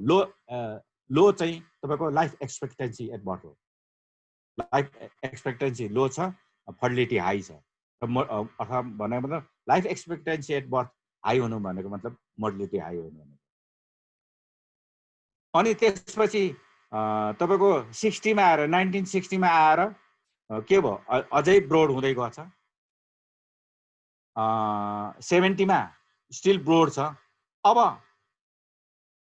80मा आएर अब त्यो ब्रोड हुने क्रम रोकिन थालेको छ। हेर्नुहोस् है, त्यो तलको बेस हेर्नुहोस् है। 1980मा आएर त्यो ब्रोड हुने, त्यो बेस चाहिँ ब्रोड हुने क्रम रोकियो। अब अलिकति रोकियो भनेको मतलब अब फर्टिलिटी कन्ट्रोल हुन थाल्यो। अनि माथि चाहिँ अझै धेरै फरक आएको छैन। तपाईँको के अरे मोर्टालिटीको सिचुएसन उस्तै छ। अनि यो बिचको भागले चाहिँ के देखाउँछ भन्दाखेरि त्यो तपाईँको वर्किङ एज पपुलेसनलाई देखाउँछ। भनेपछि तपाईँको अनि अब त्यो हेर्नु, त्यो हुँदै जाँदाखेरि अहिले अब यो अरू चाहिँ तपाईँको 2018 अहिलेको डेटाको भयो। 2018 र 1990 को बेस एउटै छ भने मतलब अब फर्टिलिटी पुरै अन्डर कन्ट्रोलमा आइसक्यो फर्टिलिटी। अब त्यो पहिलेको जुन त्यो हाई फर्टिलिटी थियो नि, त्यो हाई फर्टिलिटी भएको पपुलेसन, त्यो बच्चाहरू उमेर बढ्दै गएर यो अलिक सिधा भएर, पहिले यस्तो स्टेप भएर स्लोप भएर जान्थ्यो, अब अलिक सिधा भएर गयो। तपाईँको हेर्नुहोस् है, तपाईँको माथिको यो बिचको भुँडी पनि सिधा भएर गयो। त्यो भनेको मतलब के हो भनेदेखि वर्किङ एज पपुलेसन हुँदै गयो। अब तपाईँको लास्टमा आएर 2100मा हेर्नु भने सिधै एउटा यस्तो बक्स के अरे बोरा जस्तो भइसक्यो। यो भनेको मतलब चाहिँ स्टेबल पपुलेसन हो। त्यतिखेरसम्म चाहिँ हाम्रो पपुलेसनको मोमेन्ट, यसलाई मोमेन्ट भन्छ है, पपुलेसन मोमेन्ट चाहिँ स्टेबल हुन्छ भनेको। स्टेबल पपुलेसन भनेको चाहिँ कस्तो हुन्छ भनेदेखि फर्टिलिटी मोर्टालिटी दुइटै कन्स्ट्यान्ट भइसकेपछि ग्रोथ रेट कन्स्ट्यान्ट हुन्छ। ग्रोथ रेट कन्स्ट्यान्ट भनेपछि मतलब त्यसपछि स्टिल तपाईँको पपुलेसन ग्रोथ चाहिँ ऱ्यापिड हुन्छ, फेरि जोमेट्रिक अथवा एक्सपोनेन्सियलमा हुन्छ। पपुलेसन ग्रोथ कि हाई हुन्छ कि लो हुन्छ, तर के अरे घट्ने हुन्छ कि बढ्ने हुन्छ, तर जनरली बढ्ने नै हुन्छ। अझै पपुलेसन के अरे ग्रोथ चाहिँ हाई नै हुन्छ। तर अब स्टेबल पपुलेसनको एउटा पोइन्ट हुन्छ जसलाई चाहिँ स्टेसनरी पपुलेसन भन्छ है। स्टेसनरी पपुलेसनमा पुगेको त्यो चाहिँ पपुलेसनको मेन थ्योरी नै त्यो प्रिन्सिपल। स्टेसनरी पपुलेसन भनेको चाहिँ के हो भनेदेखि birth minus death is equal to R भनेको तपाईँको नेचुरल ग्रोथ रेट। जो सरी, यो चाहिँ स्टेबल पपुलेसन भयो हैन। अब स्टेसनरी पपुलेसनमा चाहिँ के हुन्छ भनेदेखि birth B minus D is equal to 0 हुन्छ, अथवा 0 इज इक्वल टु आर, अथवा तपाईँको increase growth rate, natural growth rate चाहिँ 0 भयो भने त्यसपछि स्टेसनरी पपुलेसन हुन्छ। भनेको मतलब अब पुरै स्ट्याग्नेन्ट हुन्छ। भनेको मतलब तपाईँको जतिजना जन्मिन्छन् त्यतिजना माथि मर्छन्, त्यसपछि अब त्यो अरू नयाँ सङ्ख्या चाहिँ थप सङ्ख्या चाहिँ पाउँदैन, त्यही सङ्ख्यामै तलमाथि भइरहन्छ। त्यही सङ्ख्या मात्रै एउटा तल एउटा थपिन्छ, अर्को एउटा माथि जान्छ, तल एउटा थपिन्छ, अर्को एउटा माथि मर्छ, त्यस्तो हुन्छ क्या। त्यो पछि त्यो ओभरअल त्यो साइज हो नि, त्यो साइजमा कुनै पनि परिवर्तन आउँदैन। त्यो भने मतलब age structure is the most important तपाईँको कम्पोनेन्ट अथवा element in the demography stage. अब जस्तो नेपालको हेर्नुहोस् है त अब अलिकति अब नेपालको 1991 को यो पहिलो ब्रोड छ तपाईँको एकातिर मेल हो एकातिर फिमेल हो ब्रोड बेस छ। अब 2001 मा आएर अलिकति तल त्यो जुन छ नि तलको भनेको चाहिँ 0 to 4 एजको त्यो सानो हो साङ्गुरी हो है। त्यो पहिलेको 0 to 4 को सरेर माथि गयो, अर्को नयाँ 0 to 4 को यहाँ आयो 10 वर्षपछि आउँदाखेरि के हो भने त्यो साङ्गुरिएर आयो भनेको मतलब अब यहाँ बिचमा भ्याट भुँडी निस्केको भनेको मतलब अब यो वर्किङ एजतिर सिफ्ट गरिरहेछ क्या, एज स्ट्रक्चर सिफ्ट गरिरहेछ। अब अर्को अब 2011 को हेर्नुहोस् त, अब त्यो भुँडी चाहिँ अझै सरेर माथि जाँदैछ। अब यो भुँडी सरेर तपाईँको 64 वर्षसम्म हुन्जेलसम्म तिनीहरू चाहिँ के हो भनेदेखि त्यो ठुलो चङ्क अफ पपुलेसन चाहिँ के हो भनेदेखि वर्किङ एज पपुलेसन, त्यो त्यतिखेरसम्म हामीले डेमोग्राफिक डिभिडेन्ड लिन सक्छौँ। अब त्यो चाहिँ प्रोपोर्सन चाहिँ ठुलो प्रोपोर्सन चाहिँ ओल्ड एजतिर गयो भनेदेखि डेमोग्राफिक डिभिडेन्ड लिन सक्दैनौँ, हामीले त्यतिकै गुमाउँछौँ। अहिले हामीले 20-25 वर्ष त गुमाइसकेका छौँ, हामीले ठुलो अपर्च्युनिटी गुमाइसकेका छौँ। हामीले त्यो विन्डोजको अपर्च्युनिटी हामीले डिभिडेन्ड लिनै नसक्छौँ। अब रुरल अर्बनको हेर्दाखेरि अलिकति हामीले क्लियर सिनारियो आउँछ।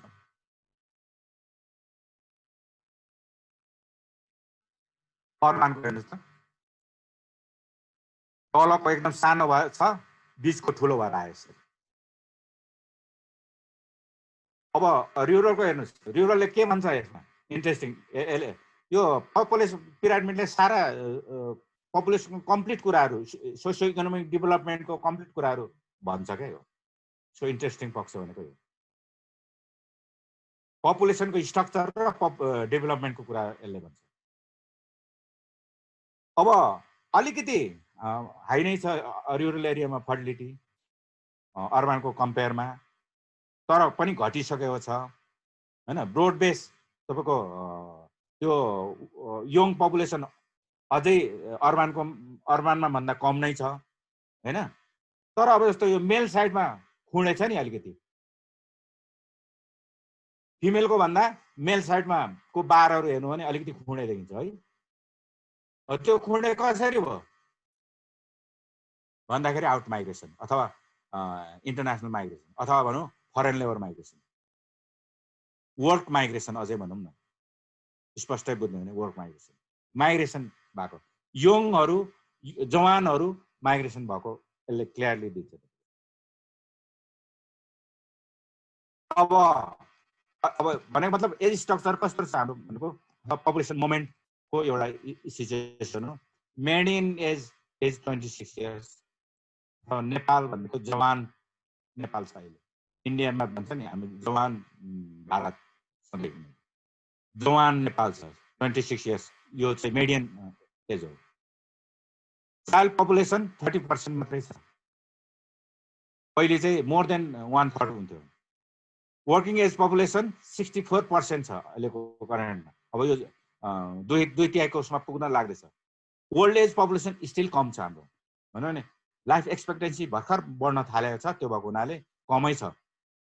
अब लाइफ एक्सपेक्टेन्सी बढ्दै गएपछि यो ओल्ड एज पपुलेसन बढ्दै जान्छ। अझ जस्तो तपाईँको युरोपियन कन्ट्रीहरू हेर्नु भने युरोप, स्क्यान्डिनेभियन, तपाईँको इभन चाइना, जापानहरू, कोरिया, युएसतिर हेर्नु भने तपाईँको ओल्ड एज पपुलेसन यति हाई छ कि जस्तो अहिलेको उसमा तपाईँले कतिको सुन्नु भएको छ, कोभिडकोले सबभन्दा बढी मान्छे मरेको वृद्ध युरोपमा, अमेरिकामा बुढाबुढी जति खलामखुलुम जस्तो मरे क्या। तपाईँको त्यो खास गरिकन नर्सिङ केयर सेन्टरहरूमा यति धेरै मरेका छन्। त्यो अनि त्यसपछि डिपेन्डेन्सी रेसियो 36 मात्रै छ। भनेको त 100 जना काम गर्ने मान्छेहरूमा 36 काम गर्ने मान्छेले 36 जनालाई मात्रै पाल्नुपर्छ क्या काम नगर्नेलाई। भनेपछि एकदमै भयङ्कर राम्रो सिचुएसन। अब म अन्तिमतिर आएँ।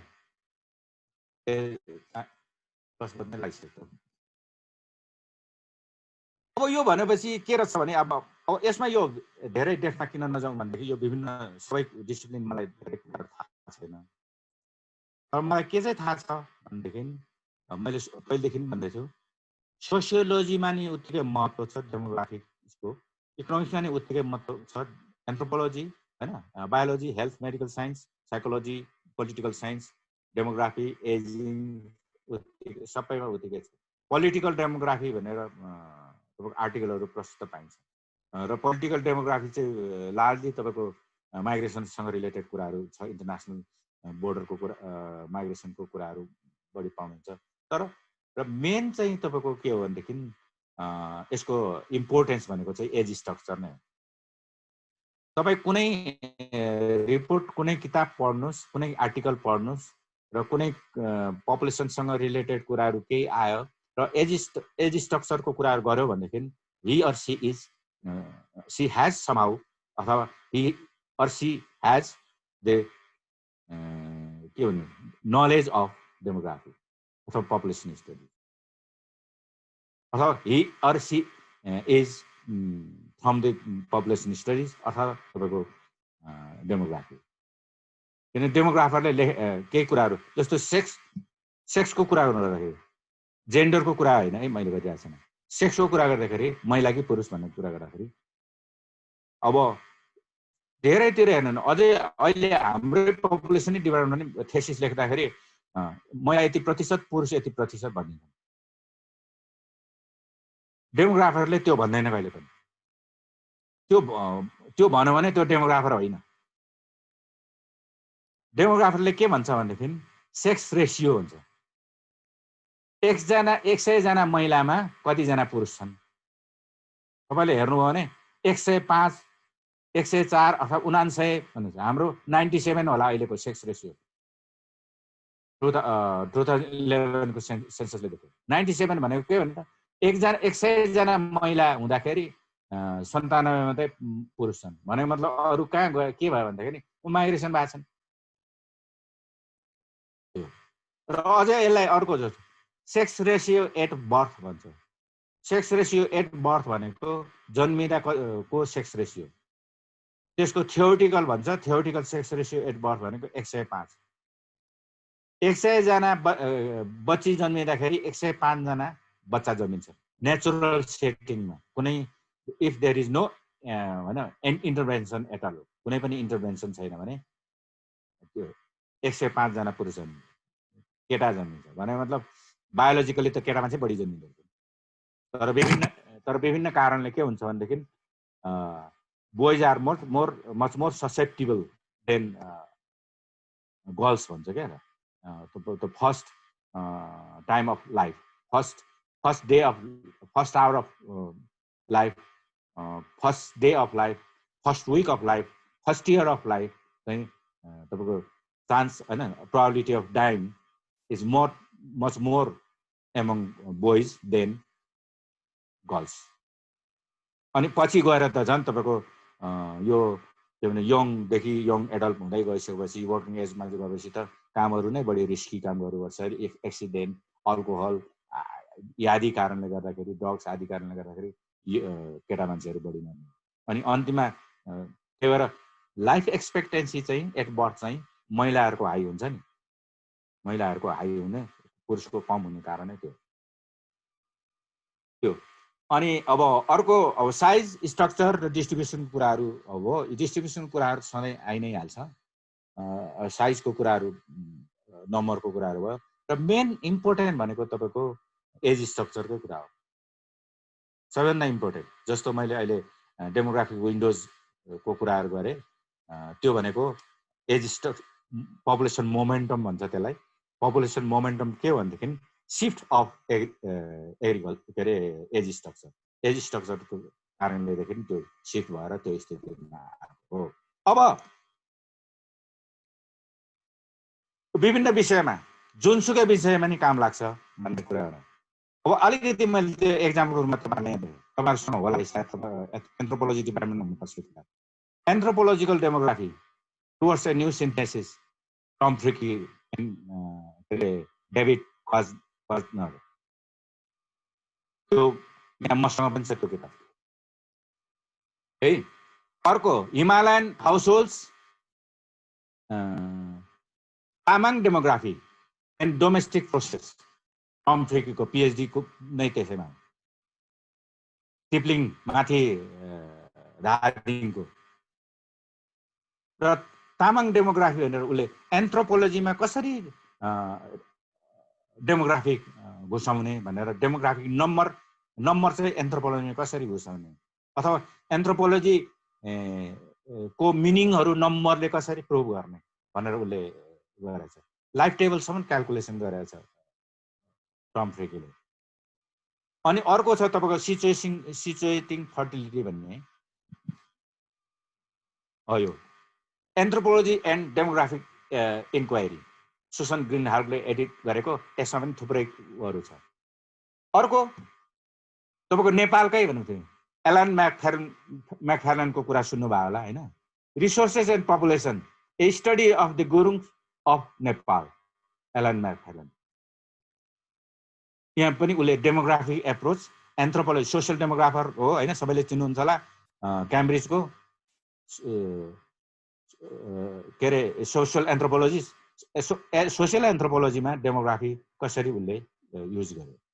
जस्तो यो दुईटा किताबको जस्तो म अलिकति सत्य भन्छु, कस्तो कस्तो आर्टिकल छ भने यो एन्थ्रोपोलोजिकल डेमोग्राफीमा हेर्नुहोस् है, तपाईँको 10 वटा आर्टिकल छ। त्यो डिपार्टमेन्टमा हुनुपर्छ किनभने यो टम फ्रिकीको अब सँग इन्टर कनेक्सन थियो, के अरे डिपार्टमेन्टको पनि हाम्रोमा पनि थियो पहिले। यो किताब हुनुपर्छ त्यहाँ, डिराम सरले ल्याउनु भएको हुनुपर्छ। टुवर्ड एन एन्थ्रोपोलोजिकल डेमोग्राफी, यो त्यही कजर र टम फ्रिकीले लेख्यो। Kinship systems and demographic regimes, Monica Dasgupta. Family systems and demographic processes, William Skinner. Reproduction in anthropology and demography, Nicholas Townsend. Similarities and differences, anthropological and demographic perspective on gender, Nancy E. Riley. Population and identity, Philip Krieger. Anthropology and demography, marriage, liaison or encounter. Or को चाहिँ Hamel and Diana Few भन्ने छ। Demography without numbers हेर्नुस् है तपाईको, interesting हो। Nancy Shepard Hawks. Truth lies in the eye of the beholder. अनि त्यसपछि the nature of evidence in demography and anthropology. अर्को लास्टको चाहिँ culture theory and demographic process toward a thicker demography. यस्तो यो खालको आर्टिकलहरु छ। यो किताब तपाईहरु एन्थ्रोपोलोजीको लाइब्रेरीमा होला, त्यहाँ नभए पपुलेसनको लाइब्रेरीमा छ, र तपाईलाई केही गरी चाहियो भने मसँग पनि छ। अब जस्तो यो सिचुएटिङ फर्टिलिटीमा चाहिँ के रहेछ भने यो म सरस्वती भनिदिन्छु तपाईलाई। यसमा 10 वटा आर्टिकल छ। यो यसको डेट कहिले हो भनेदेखि 98 हो क्या र यो anthropological डेमोग्राफीको।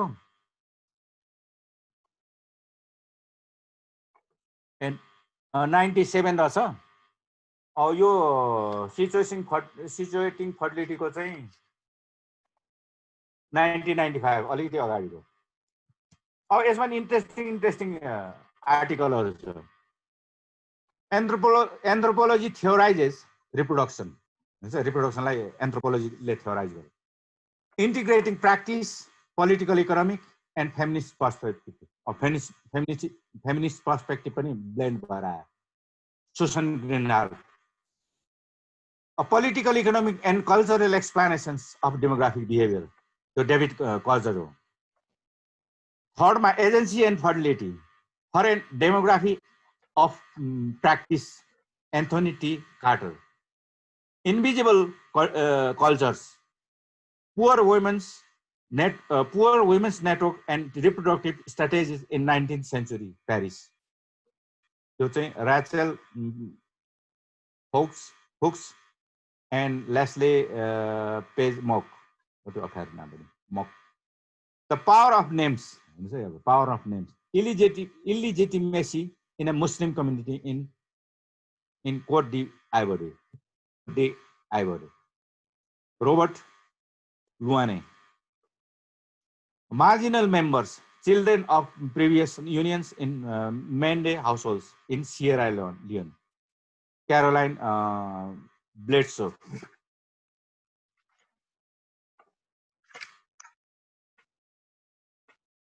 Seventh, women's empowerment and fertility decline in Western Kenya.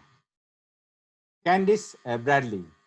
High fertility and poverty in Sicily, beyond the culture versus rationality debate. Peter Snyder and Jane Snyder. History, marriage politics, interesting, interesting. And demographic events in Central Himalaya, Tom Tricky, yo tamang tayo. Economics 1, culture 0. Fertility change in differences in the Northwest Balkans, 1700 to 1900. E.A. Hamel. यति आर्टिकलहरू छ यो। अझै तपाईको किताबहरु त प्रस्तै पाइने रहेछ। Anthropology, economics जुन उस विषयमा पनि हामीले यो प्रयोग गर्न पाउँछौं। त्यसले गर्दाखेरि यो विषय भनेको यति इन्ट्रेस्टिङ छ, चाखलाग्दो छ डेमोग्राफी र तपाईहरुलाई धेरैलाई अब रिसर्च गर्दाखेरि, थेसिस लेख्दाखेरि, फर्दर स्टडी गर्दाखेरि एन्थ्रोपोलोजीबाट पनि डेमोग्राफीको कम्पोनेन्टमा जाँदा हुन्छ, जुन विषयमा जाँदा हुन्छ। र त्यति मात्र हैन, जस्तो एन्थ्रोपोलोजी को कोर्समा पनि केही कुराहरु डेमोग्राफीको इस्युहरुको जुन क्लोजली रिलेटेड छ, नम्बरको कुरा नभइकन क्लोजली रिलेटेड कुराहरु राख्दाखेरि हुने हो वास्तवमा। किनभने यस्तो राम्रो लिटरेचरहरु छ कि एन्थ्रोपोलोजिकल डेमोग्राफी हो। त्यसले गर्दाखेरि मैले अलिकति यति भने यहाँलाई अब कस्तो लागेको नि, काम लाग्ने लागेन पनि, र केही कुराहरु छ मैले जवाफ दिन सक्ने कुराहरु छ भने म जवाफ दिन्छु हैन, नत्र भने सक्दिन भन्नु होला हैन। आजलाई यो मेरो उचै यही बन्द गरौँ। धन्यवाद। थ्यांक यू, धेरै धेरै धन्यवाद योगेन्द्र दाइ। महत्त्वपूर्ण जुन विषयवस्तुमा महत्त्वपूर्ण बनाएर राखिदिनु भयो, एकदमै गहन रूपमा हामीले अझ धेरै बुझ्न पाइयो। हामी नयाँ के अरे विषय फरक भए तापनि हरेक विषयमा जानकारी गराउँदा एकदमै महत्त्वपूर्ण हुँदो रहेछ। निकै उपयोगी रूपमा भइरहेको छ यो सेसन। अब साथीहरु हामी क्वेशन एन्सर सेसनमा जान्छौं। करिब हामी 20 मिनेटमा क्वेशन एन्सर सेसन चलाउँछौं। त्यसपछि आजको सेसन हामी करिब सकाउँछौं। साथीहरु क्वेशनको लागि रेडी हुनु होला, हात उठाउनु होला साथीहरु।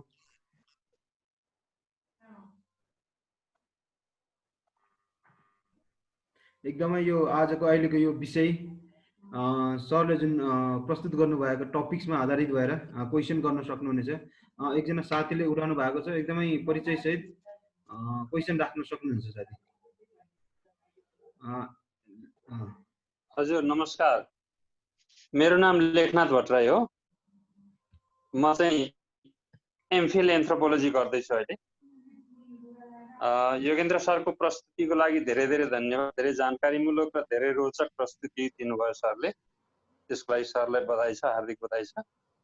मेरो क्वेशन चाहिँ के छ भनेदेखि, अब यो जुन फ्यामिली प्लानिङको कुरा आएको छ नि, यो फ्यामिली प्लानिङ चाहिँ अब अमेरिका बेलायत अब यिनीहरूले विकासोन्मुख र अति कम विकसित राष्ट्रहरूलाई चाहिँ दबाब दिन्छन्, विभिन्न खालको धक्कु लगाएर प्रलोभन दिएर गराउँछन्।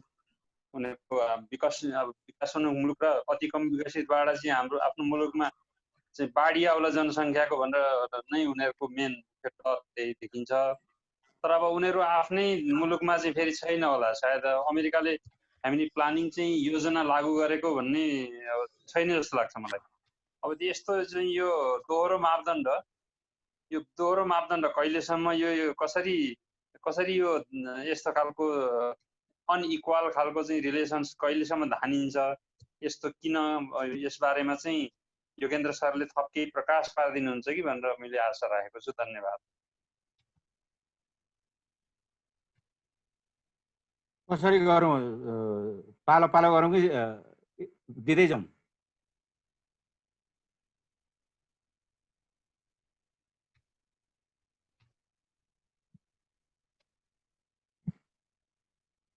सुनिएन विवेक भाइ, उहाँको उत्तर दिएर म जाउँ?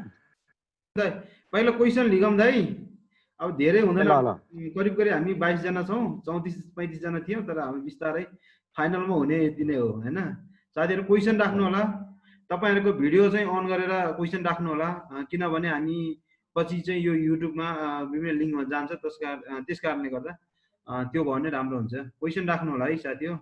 मान सर, ल एन्थ्रोपोलोजी सर आउनु भएको छ, मान सरले राख्न थाल्नु भएको छ। मान सर, योगेन्द्र सर नमस्कार, फेरि पनि सबैजनाहरूलाई नमस्कार। जसलाई आज हामीले डेमोग्राफी अथवा पपुलेसन स्टडिज चाहिँ राम्रोसँग क्लोजली सरले चाहिँ धेरै कुरा सेयर गर्नुभयो, त्यसको लागि धन्यवाद सरलाई र बधाई पनि छ। र वास्तवमा यो पपुलेसन भन्ने कुरा एन्थ्रोपोलोजीको लागि सरले बुकहरू पनि टन्नै देखाइदिनु भयो होइन। राम्रो कन्ट्रिब्युसन पनि गरिरहेको छ, एन्थ्रोपोलोजिस्टहरूले पनि डेमोग्राफी अथवा पपुलेसन स्टडीमा गरिरहेका छन्। र विशेष गरेर रिसोर्स र पपुलेसनको कुराहरू गरिन्छ। र अनि फेरि के देखिन्छ भनेपछि एउटा खालको प्याराडाइम चाहिँ रिसोर्समा तपाईको जुन खालको अब के भन्छ डिजेनेरेसन अथवा तपाईको डिस्ट्रक्सनको कुरामा फेरि तपाईको उही पुअरहरूलाई नै ब्लेम गरिएको देखिन्छ हैन। त्यो एउटा थ्योरी थियो 80s तिरको हैन। अब अहिले त्यो अलिकति कम होला, तर वास्तवमा अगाडि लेखनाथ सरले पनि कुरा गर्नुभयो कि चाहिँ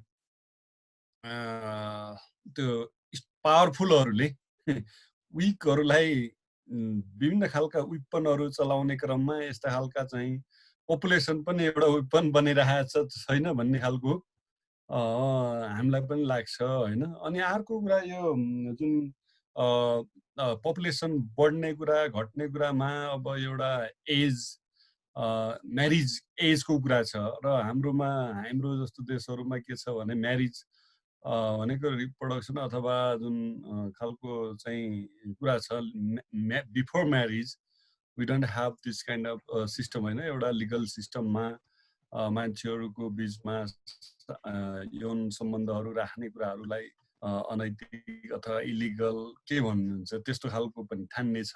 र त्यसैसँग जोडिएको कुरा के पनि छ भनेपछि तपाईँको पपुलेसन ग्रोथको कुराहरू पनि जोडिन्छ। र बिस्तारै अर्को कुरा के देखिन्छ भने तपाईँको चाहिने यो उ छ के अरे म्यारिज टाइप जुन छ, म्यारिज टाइपले पनि पपुलेसन कन्ट्रोलमा अथवा पपुलेसन बढाउनमा पनि त्यो अनुसारले भूमिका खेलिरहेको अवस्था छ। र यही विषय छ तपाईँको चाहिने अब के अरे यो फ्यामिली सिस्टम चाहिँ एकदमै नकार्ने र पपुलेसन चाहिँ एउटा गड गिफ्टको रूपमा लिने हाम्रो थुप्रै हुनुहुन्छ होइन, विभिन्न खालको समुदायहरू पनि हुनुहुन्छ। र अर्को कुरा पपुलेसन भनेको एउटा रिसोर्सको रूपमा होइन, अझ विशेष गरेर अझ पुअरहरूले अब यहाँ चाहिँ किन रिच नलाग्यो भने पपुलेसन थोरै हुनुपर्ने भन्ने कुरा छ भने अर्कोतिर पपुलेसन एज अ रिसोर्सको रूपमा होइन आफ्नो इन्कमको रूपमा पनि हेर्ने गरिन्छ। अब यो कुराहरू एकदम अब होइन हामीले यो कयौँ कुराहरू अब्जर्भ गरेको इन्काउन्टर गरेका कुराहरू पनि छन्। अब यो धेरै कुराहरू मिक्समाक्स भयो हुन चाहिँ। र अब सरले यस्ता कुराहरूलाई कसरी चाहिँ हेर्दाखेरि बेटर हुन्छ जस्तो लाग्छ, त्यही कुरा अलिकति भनिदिनुहुन्छ कि भन्ने हो सर। धन्यवाद। अरू? Thank you sir. लोचन भट्टराईजीले उठाउनु भएको छ। ल क्वेसन राख्नुहोस् है साथी। टाइम चाहिँ हेरेर छ है। सर नमस्ते।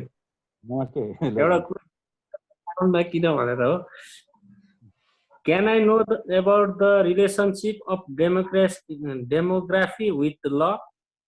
एउटा अनि अर्को, are there any suitable references from your side for knowing the link between law and demography?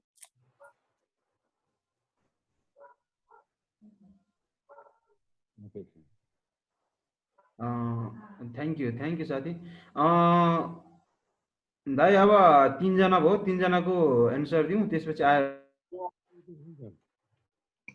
अब एन्सर गर्ने कुराहरू मात्रै र केही कुराहरू हुनु हुन्छ। सुरु गरौँ जस्तो लाग्यो। मैले फर्मल्ली अथवा राम्ररी त्यो किसिमले पढाएको छैन, तर लसँग इन्टरलिङ्केज चाहिँ हुन्छ। पढेको छैन त्यसको लिटरेचर होइन, तर सायद पाइन्छ होला त्यो लिङ्क। एक्ज्याक्ट लिङ्क मलाई थाहा छैन, हामीले खोज्दाखेरि पाइन्छ होला। अब तर कतिपय जस्तो बुकहरू चाहिँ त्यो लिङ्कमा नै नआउने खालको बुकहरू पनि हुन्छ भने चाहिँ होइन, तपाईँको पब्लिकेसनहरू त्यो कसरी चाहिँ आउँछ भनेदेखि नि, यो चाहिँ खास गरिकन यो पपुलेसन स्ट्रक्चरमा नि खास गरिकन एज स्ट्रक्चरको कुराहरू, एज स्ट्रक्चरको कुराहरू एउटा, अनि विभिन्न किसिमको जस्तो हेर्नु न, कुन एजलाई कसरी ट्रिट गर्ने भन्ने कुराहरू समय अनुसारको तपाईँको कानुनहरू परिवर्तन गर्नुपर्ने हुन्छ नि। जस्तो अहिले डुअल सिटिजनसिपको इस्युहरू आयो अहिले होइन, त्यो त्यहाँ चेन्ज गर्नु पर्यो। किन आयो भन्दाखेरि त्यसमा त पपुलेसनको मोमेन्टमको काहीँ न काहीँ कन्ट्रिब्युसन छ होइन, त्यो कुराहरू। अब जस्तो अहिले अब वास्तवमा नेपाल सरकारले यो विदेशमा काम गर्न जाने मान्छेहरूको लागि केही पनि गरेकै छैन। कन्ट्रिब्युसन चाहिँ नेपाल सरकारको आफ्नै तर्फबाट चाहिँ कन्ट्रिब्युसन 0 छ अरे क्या मैले सुनेको। त्यो जति त्यो कोर्सहरू के आदि इत्यादि सब उनीहरूकै पैसा मात्रै हो, आफ्नो पैसाबाट केही पनि छैन। तर कम्प्लिटली उनीहरूको रेमिटान्स तपाईँको डलर फरेन करेन्सी चाहिँ उ गर्यो, तर उनीहरूको लागि के अरे फाइदाको लागि केही पनि गरेको छैन है। यो कारणले गर्दाखेरि डेमोग्राफिक तपाईँको इभेन्ट्सहरूको कारणले गर्दाखेरि लिङ्क चाहिँ हुन्छ जस्तो लाग्छ। अनि अर्को कुरो चाहिँ तपाईँ जस्तो एउटा मैले विलियम समथिङ के छ त्यसको डेमोग्राफी, उसको अर्कै एप्रोचमा छ डेमोग्राफी नि पोलिटिक्ससँग रिलेटेड, पपुलेसन पोलिटिक्स। त्यो चाहिँ त्यसले के भन्छ भने यो कम्प्लिट यो तपाईँको कानुनदेखि लिएर देशको व्यवस्थादेखि लिएर सबै कुराहरू त्यो पपुलेसन मोमेन्टमले डिटरमाइन गर्छ भन्छ। किनभने त्यो जुन पपुलेसन जुन किसिमको लार्ज चङ्क अफ पपुलेसन जहाँ हुन्छ त्यही किसिमले को बार्गेनिङ क्यापेसिटी हाई हुन्छ नि त। डेमोक्रेसीमा त नम्बर तपाईँको मिनिङफुल हुन्छ, त्यसले गर्दाखेरि त्यसको लिङ्केज तपाईँको उच्च इन्टररिलेसनसिप चाहिँ बहुत छ। त्यो लिटरेचरहरू मैले काहीँ छासछुस सुन्नुमा आएको छ, तर मैले सिधै पढेको छैन त्यसो। अब लेखनाथजीको अलिकति म भन्छु, यो जस्तो मैले जुन सुरु गरेँ नि, कसरी यो कन्सर्न सुरु भयो भन्ने कुरो एक्ज्याक्टली तपाईँले त्यही कुरोलाको उसमा ग्राउन्डमा यो जुन फ्यामिली प्लानिङको कुराहरू गर्नुभयो। तर अब जस्तो उनीहरूकोमा प्रोग्राम छैन भन्ने होइन, फ्यामिली प्लानिङको प्रोग्राम छ। तर अब के हुनसक्छ भने अब जस्तो कारो पछाडि अझ कारो भन्दा पछि ICPD+5 भन्छ 99मा भएको थियो। त्यसपछिको कन्फरेन्सहरूले पछि त तपाईँलाई कसैलाई पनि जोर जुलुम गर्न मिल्दैन, सबै भलन्टरी रूपमा उस आइसक्यो र कम्प्लिटली उसको राइट प्रोटेक्ट गरिसकेपछि मात्रै यो प्रोग्रामहरू इन्टरभेन्सन अथवा त्यो चाहिँ पिपुलले रिसिभ गर्छ होइन। र एउटा कुरो पनि के हो भने जस्तो युएस डेभलप्ड कन्ट्रीहरूमा नर्थको भनौँ त्यस खास गरिकन नर्थ र डेभलप्ड कन्ट्रीहरू मा चाहिँ के छ भने 70s तिर नै फर्टिलिटी घटेर आइसकेछ। तर still they are using contraception होइन कन्ट्रासेप्सन भलन्टियर नै युज गर्छ उनीहरूले आफैले जानेर आफैले थाहा पाएरै युज गर्छन् किनभने सबै तपाईँको एजुकेटेड होइन सबै एवेयर त्यो भएको हुनाले पनि त्यो खालको होला त्यहाँको ठ्याक्कै नेचरको एक्ज्याक्टली प्रोग्रामको नेचर त्यहाँको र यहाँको मिल्दैन तर त्यहाँ पनि नभएको चाहिँ होइन तर जस्तो तपाईँको युएसमा को बेला बेलाको त्यो कुराहरू आउँछ नि के अरे एबर्सनको कुराहरू अब एबर्सनको लागि डायड एगेन्स्टमा युएसकोहरू होइन जस्तो अब यता चाहिँ एबर्सन गर्दा पनि हुन्छ भन्ने खालको त्यो चाहिँ छ अब त्यो अनि त्यहाँ पनि युएसमा पनि दुई खालको छ जस्तो तपाईँको ओबामा हुँदाखेरि एबर्सनसँग रिलेटेड अथवा फेम प्लानिङलाई एबर्सनसँग रिलेट गर्यो गर्यो इन्टरलिङ्क गर्यो तर अहिले आएर तपाईँको एबर्सनको पनि काहीँ पनि सुन्नु हुँदैन उसले फन्डिङै गर्दैन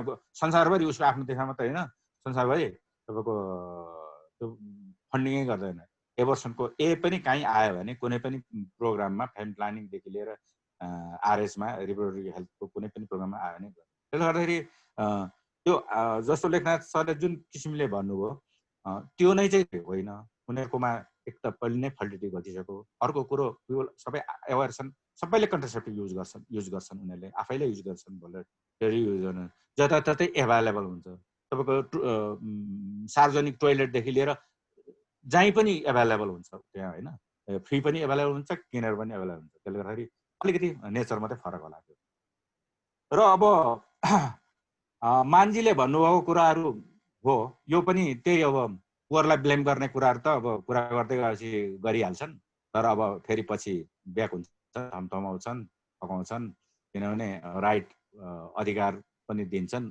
यस्तो कुराहरू यो चाहिँ त तपाईँको पावर गेममा त्यो स्वाभाविक नै हो जस्तो भनौँ न एकपल्ट त कस्तो आयो भने यो जनसङ्ख्या गरिब देशहरूमा जनसङ्ख्या बढाएर जङ्गल नास्यो जङ्गल नागेपछि इन्भाइरोमेन्ट बिग्रियो इन्भाइरोमेन्टदेखि लिएर अनि अरू प्रोडक्सनदेखि लिएर तपाईँको के अरे सम्पूर्ण क्लाइमेट चेन्जदेखि लिएर सबै त्यो ठुल्ठुलो उद्योग चलाउने देशहरूलाई होइन कि त्यो दुई चारवटा जङ्गल मासिनेलाई चाहिँ बढी ब्लेम पनि गरे नि हो यस्तो खालको कुराहरू हुन्छ नहुने होइन अनि म्यारिजको भयङ्कर राम्रो स्टडी छ मैले नि हेरेको छैन तर देखेको छु मैले एन्थ्रोपोलोजी कोही बढी होला जस्तो लाग्छ म्यारिजको सँग सम्बन्धित लिटरेचरहरू त्यो छ त्यसले किनभने फ्यामिली सिस्टमसँग रिलेटेड हुन्छ अझै मैले एउटा उल्लेख गर्न बिर्सेछु कस्तो नाम बिर्सेँ अस्ट्रेलियन डेमोग्राफर छ नि त्यो ऊ पनि सोसियल एन्थ्रोपोलोजी हो कि सोसियोलोजी बुढाबुढी नि छ इन्टरजेनेरेसन त्यो फर्टिलिटी डिक्लाइनको थ्योरी उसले इन्टरजेनेरेसन थ्योरी ल्याएको छ क्या अफ्रिकन कन्ट्रीहरूको एक्सपिरियन्सबाट त्यसले गर्दा त्यो फ्यामिली होल सिस्टमको उसले कुराहरू गर्छ र जस्तो पपुलेसन एज रिसोर्स मैले अर्कै नोसनमा कुरा गरेँ पपुलेसन एज रिसोर्स भन्ने को नोसन चाहिँ मार्क्सको उसमा पनि छ त्यो माल्थसको क्रिटिसिजममा दिँदाखेरि उसले जुन आफ्नो प्रिन्सिपल दियो त्यसमा पनि छ एउटा तर यसलाई अझै मेन रूपमा त्यो उसको ल्याउने चाहिँ एस्टर बोसेरुपको त तपाईँको सोसियोलोजी एन्थ्रोपोलोजीतिर पढाइ हुन्छ होला जस्तो लाग्छ र बढी इन्भाइरोमेन्टल उसँग रिलेटेड हो किनभने एग्रिकल्चर उसमा एग्रिकल्चर अथवा भनौँ जसको फार्मल्यान्ड बढी हुन्छ उसलाई पपुलेसन बढी चाहिन्छ जसको हाउसहोल्ड साइज ठुलो हुन्छ ठुलो आवश्यकता पर्छ किनभने त्यो फार्मल्यान्डमा काम गर्नुपर्छ नि त्यसले गर्दाखेरि पपुलेसन बढी हुनु भनेको नराम्रो होइन जति ल्यान्ड को एभाइलेबिलिटी जति छ त्यति पपुलेसन चाहिन्छ भन्ने खालको कुरा त्यो बसेरुपले कुरा छ त्यो अनि जस्तो अब अर्को अहिले एउटा इन्ट्रेस्टिङ तपाईँको अहिले मैले सम्झिहालेँ मानव सरले भन्दाखेरि अहिलेको कन्टेक्स्टमा हामीले करेन्ट कन्टेक्स्टमा हेर्नुहोस् त हाम्रो जसको बढी छोराहरू छ नि र विदेश पठाउन सक्यो ऊ चाहिँ मालामाल भयो नि त एकदम राम्रो स्थिति छ नि हाम्रो छेउमा छिमेकीमा डेरा गरेर बस्ने एकजना साथी हुनुहुन्थ्यो पूर्वको उहाँको 4 भाइहरूलाई बडो दुःख गरेर उहाँ स्कुलको टिचर हुनुहुन्थ्यो बडो दुःखले पढाइराख्नु भएको थियो क्या एकदमै दुःख। अब घरमा राम्रै स्थिति भए पनि यहाँ काठमाडौँ बस्दा त गाह्रो हुन्छ नि त। अनि पढाइराख्नु भएको थियो। अब तर के गर्नु भने फट्टै चारैजना कोरिया पठाउनु भयो क्या, साउथ कोरिया। अनि कोरिया पठाउनु भएपछि त उहाँले त अहिले त घरहेड नै 3-4वटा छ, बिल्डिङ तपाईँको 7 तलाको बिल्डिङ बनाइसकेको छ। अनि यस्तो स्थिति छ भनेको मतलब यो एउटा certain population as a resources यहाँनेरि पनि हामीले काहीँ न के अरे उ गर्न सक्छौँ होला।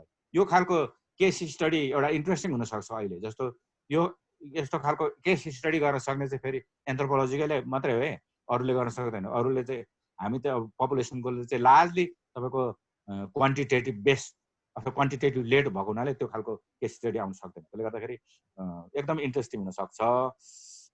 ल अब मैले जानेको कुरो आवश्यक लागेको कुराहरू यति नै भने हो, के गरौँ ल। ल थ्याङ्क यू सर है, एकदमै साथीहरूको क्वेसन छ।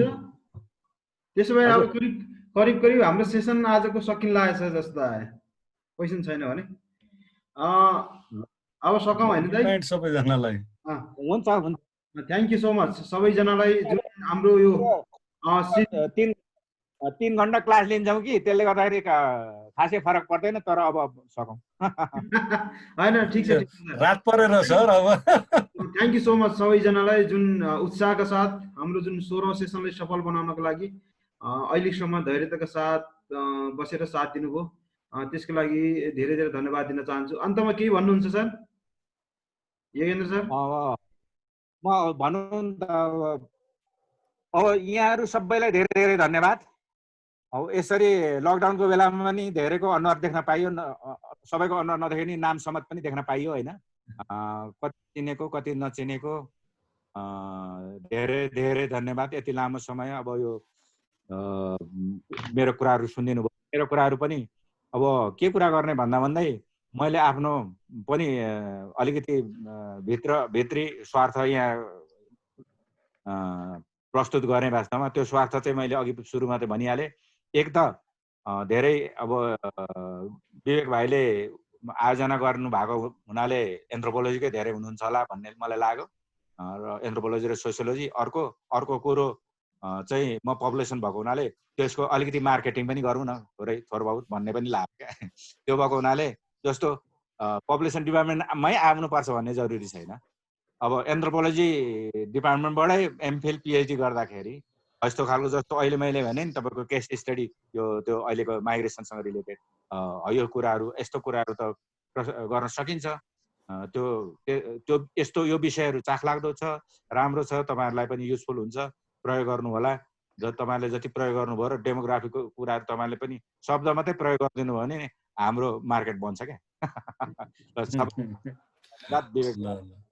Thank you sir. ल सबैजनालाई नमस्कार, गुड नाइट, बाई बाई। हाम्रो सेसन अब करिब सकिए। धेरै धेरै धन्यवाद सर। आज जुन सेसनको जुन के अरे अनलिमिटेडको जुन व्यवस्था गरेर जुन सहयोग गर्नुभयो त्यसको लागि हाम्रो टिमको तर्फबाट र मेरो व्यक्तिगत तर्फबाट धेरै धेरै धन्यवाद दिन चाहन्छु। हामी भोलिको सेसनमा चाहिँ अलि रमाइलो गर्छौँ। फेरि भोलि कौडाको किङ भनेर चिने दुर्गा गुरुङलाई हामी निम्ताएका छौँ भोलिको सेसनमा। कहिले हामी यसरी नै विभिन्न विषयमा यसरी नै टपिक्समा छलफल गर्छौँ भने कहिले रमाइलो पनि गर्छौँ साथी हो। तसर्थ सम्पूर्ण आदरणीय मेरो दाई डाक्टर योगेन्द्र गुरुङ दाई, मान सर, अनि सम्पूर्ण सेतीमानजी, दावाजी, दिल दाई, मन्जु दिदी, हरिजी लगायत अर्जुनजी लगायत सम्पूर्णलाई, मच्छी दिदी लगायत सम्पूर्णलाई धेरै धेरै धन्यवाद दिन चाहन्छु। भोलिको सेसनमा पनि मिल्छ भने तपाईँहरूको समय मिल्छ भने भोलि पनि जोडिनु होला। त्यसको लागि धेरै धेरै के अरे हार्दिक अनुरोध गर्दै आजको सेसनको लागि यही सकेको घोषणा गर्दछु। र फेरि पनि धन्यवाद योगेन्द्र दाई, जुन आजको यो समय र जुन अहिले अनलिमिटेड जुन जुमको जुन व्यवस्था गरेर अझै सहयोग गर्नुभयो त्यसको लागि पनि धेरै धेरै धन्यवाद दिन चाहन्छु। थ्याङ्क यू दाई, थ्याङ्क यू सबैजनालाई, थ्याङ्क यू, गुड नाइट, नमस्कार, नमस्कार।